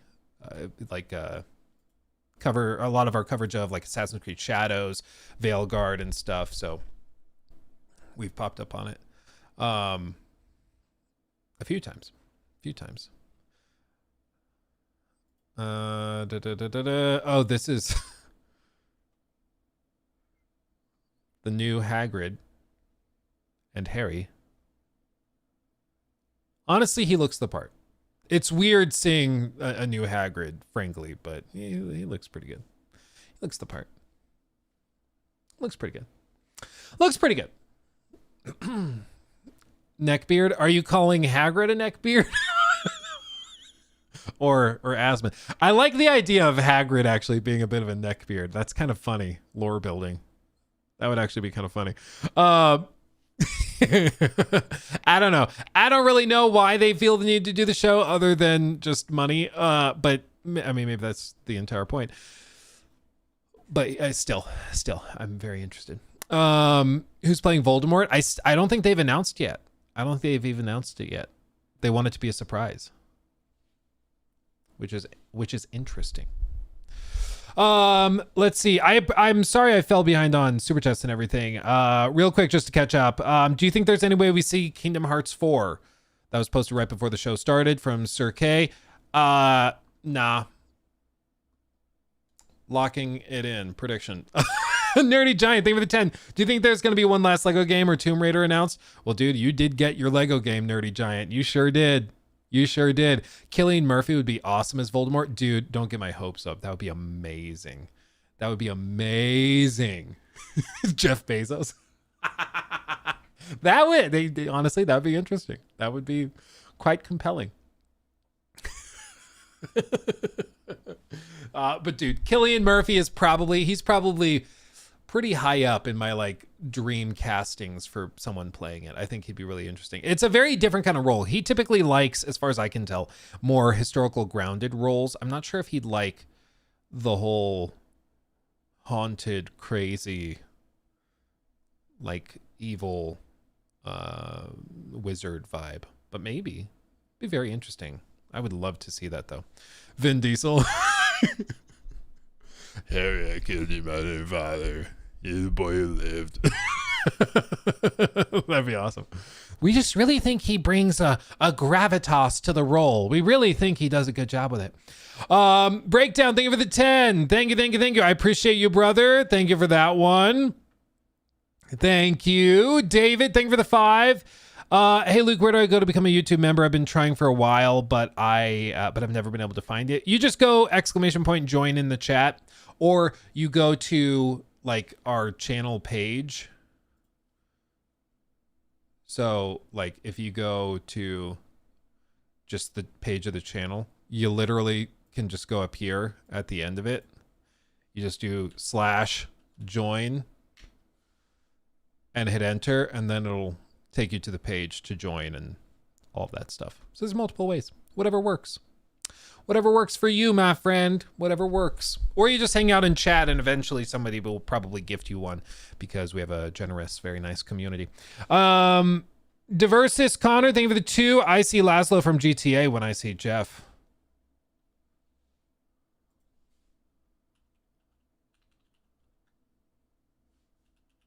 Hold on. Oh wait, the yoga? No, not the yoga. The entertainment guy. Okay, I had never thought about that. That's a little funny. That's a little funny. That's interesting. That's funny. Okay, Encounter, thank you for the 5. I'm a free speech guy, but it's crazy to see it up annoying woman moment comments in the chat. Gunners, anyway, love you, Luke. No homo. Much love to you too, my friend. No homo? Much love. Thank you for hanging out with us. And I mean, yeah, anytime we do any sort of event, we are going to have a wide range and variety of people in chat, and it gets a little hectic for sure. But I appreciate you hanging out nonetheless. Appreciate you. We do need, unironically, to get more mods in the chat. So if you have like a badge, like you've been around the stream for a while, and you're open to being a mod, let me know and we can hook you up just to help like keep an eye on things in case we have any sort of craziness. We haven't had problems in a while, but every once in a while we'll have somebody that comes in and just types out stuff in all caps, and it's like pretty toxic. So yeah.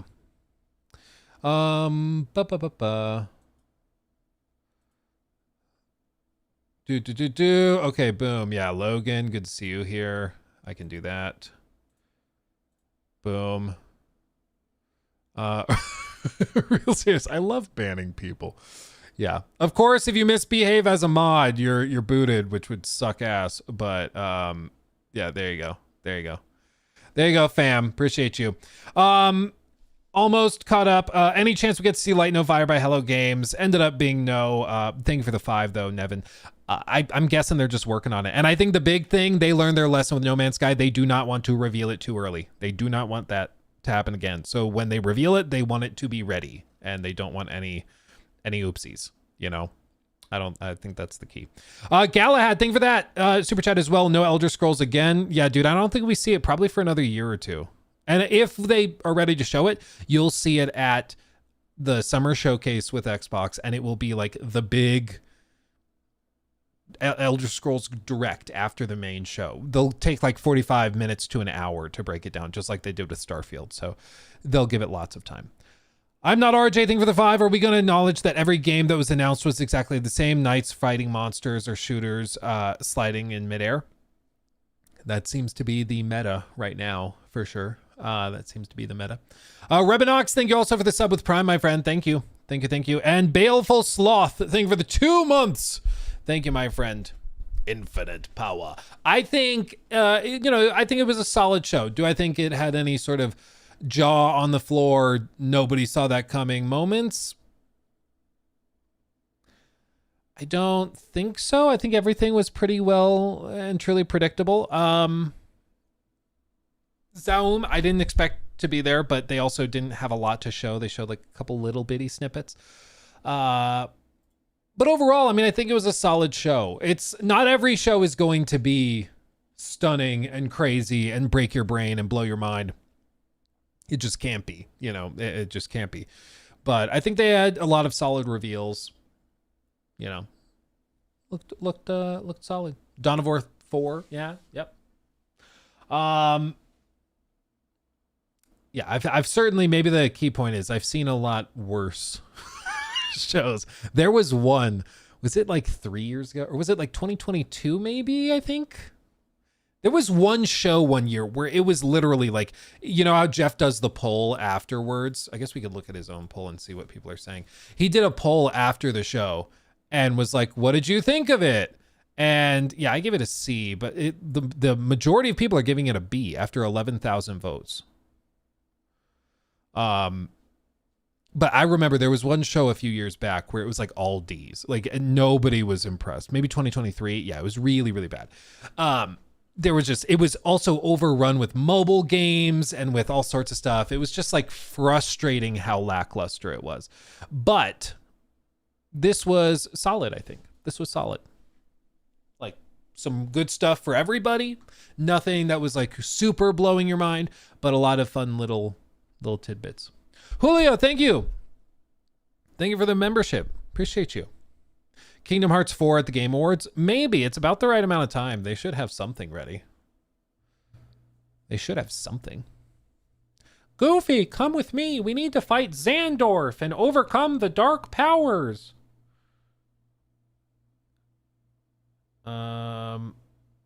Dude, they finally refunded me for that soundboard.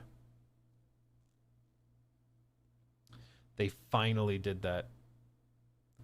Took forever. That soundboard was almost so cool. There was a new audio deck thing I used for like a week, and then it just started breaking. Frustrated the hell out of me because it was really cool, but it just was crap. JV, follow mom. Yes, game. I shall. The community's reception of Black Ops 7 can be summed up in 2 words. Prove it. The hype just doesn't hit like it used to, and this definitely a see it or believe it year for COD. Well, and they're also showing like a lot of stuff focused entirely on the cinematic side of it, and of the campaign, and that's cool. That's fine, but also, I just feel like we all know that it's gonna be all of like 2.5 hours long. Like it's probably not going to be that amazing. Like it's going to be really, really short, and most people are going to be buying it to play Warzone, and like that's it. Yeah.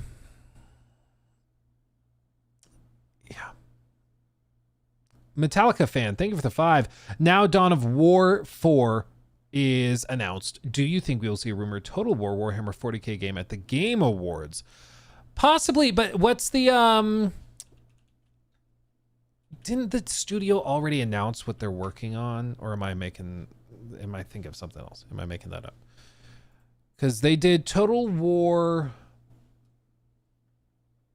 Warhammer 40K, or Total War Warhammer 3 back in 2022, and after that, can I sort by release date? They've still been doing like DLC as recently as March for it. Prior to that, they did Pharaoh back in 2023, and that was a bit of a mess. And prior to that, yeah, I mean, they could have something ready. They did Pharaoh Dynasties in July of 24. Was this just like a relaunch of it? Oh no, it's a free addition to it. Okay. Yeah, so I mean, it could time out. It's about right. It's the same thing with like an Injustice game. A lot of people are wondering if there's going to be a new Injustice announced at the Game Awards or something, because it should be timing out about right. Okay, this is kind of funny. Wings just I don't know why this is on my feed. Wings has a first ever Wings of Redemption t-shirt. Pimp. Sorry. That's just funny. That's just funny. That's just funny to me. Follow mom. Don't have to tell me twice. It's gonna be interesting. I'm excited. Check out the new Cloud Chamber news. Oh, Phoenix. We talked about it before this show even started. We talked about it back at like 11:30 a.m. right as it broke. Yeah. Yeah. Did you see the Moist Critical Spoil Some Bloodborne news? Was it the clip from like a month or two ago? Maybe even more. I remember a clip like months ago, and yeah, we talked about that. But if there's something new, I've not seen that, no. Black Myth DLC shown tomorrow. Maybe tomorrow, or they'll save it for the Game Awards. I don't know.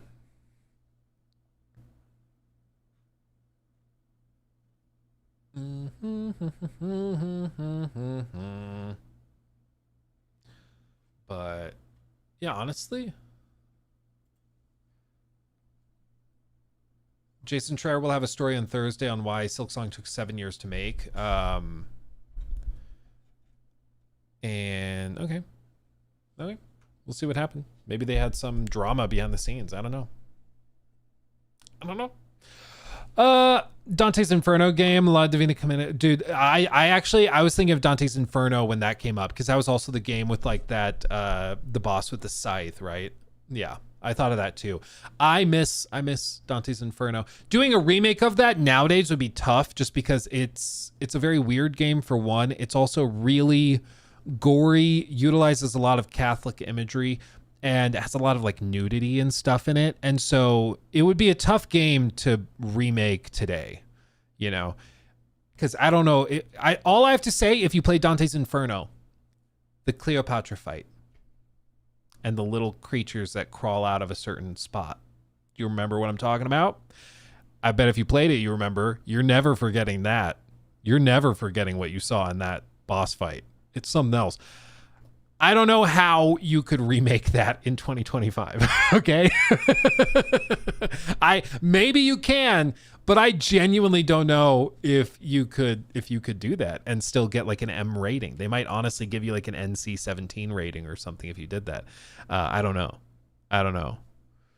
This timeline sucks. Dude, it means we don't get remakes and stuff like that. Even like, I think you probably could do the Saboteur again. It's just, it's set within like a Moulin Rouge, I forget the name. There's like a name for it. But the game's like base is set within a place where there's naked dancers and stuff. And so the opening segments of it have nudity and stuff. And nowadays we don't see a lot of like big budget stuff do that. You'll still get games that have nudity for sure, but it's not as common, I've noticed.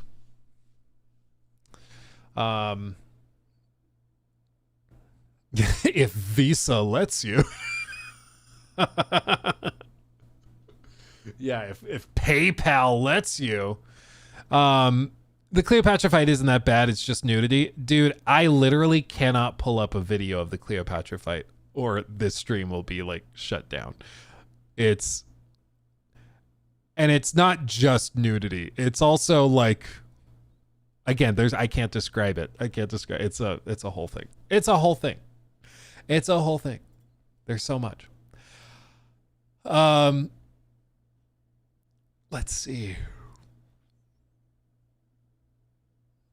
Oh yeah, important binge news. Fallout Season 2 plans on doing 1 episode a week instead of dropping all the episodes at once. They're going to make us wait for it, boys. They're going to make us wait for it.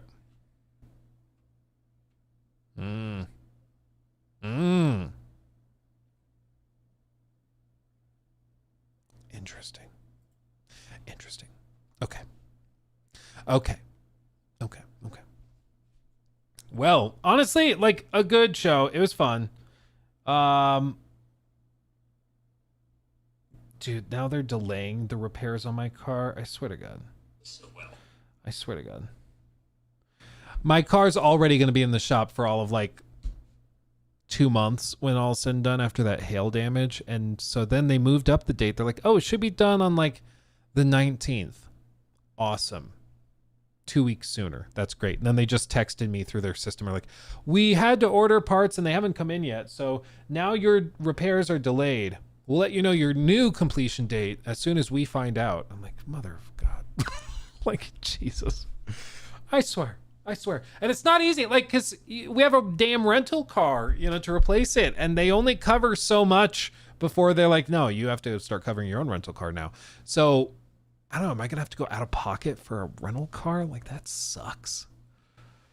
Because they cover it for like a full month, the rental car. But man, I really thought Rayman would be revealed with Ubisoft. Well, it's like I told you guys yesterday. I was like, I've heard nothing about Ubisoft going to Gamescom and having a bunch of stuff to reveal. And let's be honest. Ubisoft stuff tends to leak all of the time. Like all of the time.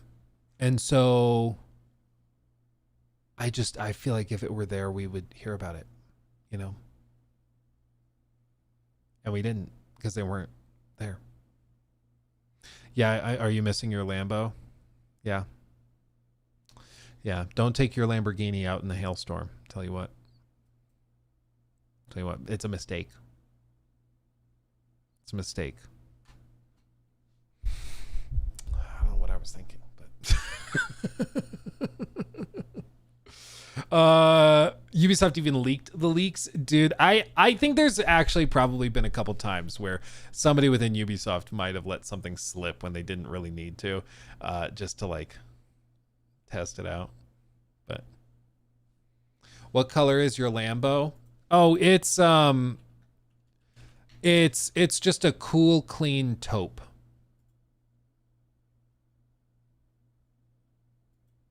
It's like a smoky taupe. It's like a smoky taupe. Yeah. It's just a healthy taupe Lambo. Nothing like a Lambo that looks like Brandon Beige or Weimaraner. I don't know what that color is, but apparently it's a color. I'm invisible. Thank you for the sub with Prime. Original Game Star. Thank you for the sub over on Twitch as well, my friend. And Califrodo, also thank you for the sub over on Twitch. Thank you so much. And TRKZ170, thank you for the sub. Thank you, my friend. And Piotr, thank you for the sub over on Twitch. Hey, he says. Hey, right back to you. Glad to have you. Let's see. And then Anchovy Slayer, what a name, says, you're thinking of, with a 500-bit cheer. Thank you for that. I'm sorry, this is 2 hours ago. I'm just now seeing it over on Twitch. So it was during the show when we weren't reading super chats and all this stuff. But if you're still here, you're thinking about Modern Warfare 3, Luke. The Black Ops 6 campaign was really good and pretty long, one of the best in years. Oh, yeah. Well, I hope that this is really trippy and cool and high effort and high production value, and it's a really good FPS campaign. I really do hope that that is the case. We've just been burned before, so I'm cautiously optimistic. Cautiously optimistic. We will see. Yeah, we will see.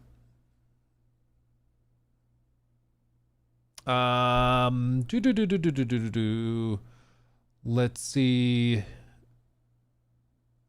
Yeah, it's the color of Todd's jacket. Well, Todd picked it. Yeah. I brought him to the dealership and he did the whole customization thing. Yeah. He knows what he wants. He's a man who knows what he wants. What can I say? Okay, fam. I'm going to, I think, call it there. And we'll be back maybe tomorrow, maybe Thursday, Friday. I'm not exactly sure. I honestly haven't thought that far ahead. But we're going to call it there. I've got to go hang out with my family. I'm going to go take the dog on a walk real quick and rock and roll. It's going to be a good time, okay?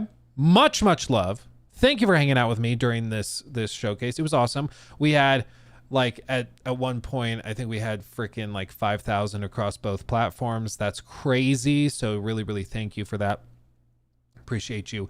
And with all that said, I'll see you very, very soon. Okay. Much love. Will there be a podcast this week? I aim to do it. It's tricky because Jor, I believe, is at Gamescom. So he's like on the show floor doing stuff. So he might not be able to do the show since he's in Germany at Gamescom. But maybe that's why we do the show on like Friday, so we can do a debrief and he can tell us all about it and share maybe some insider info he got. That could be cool.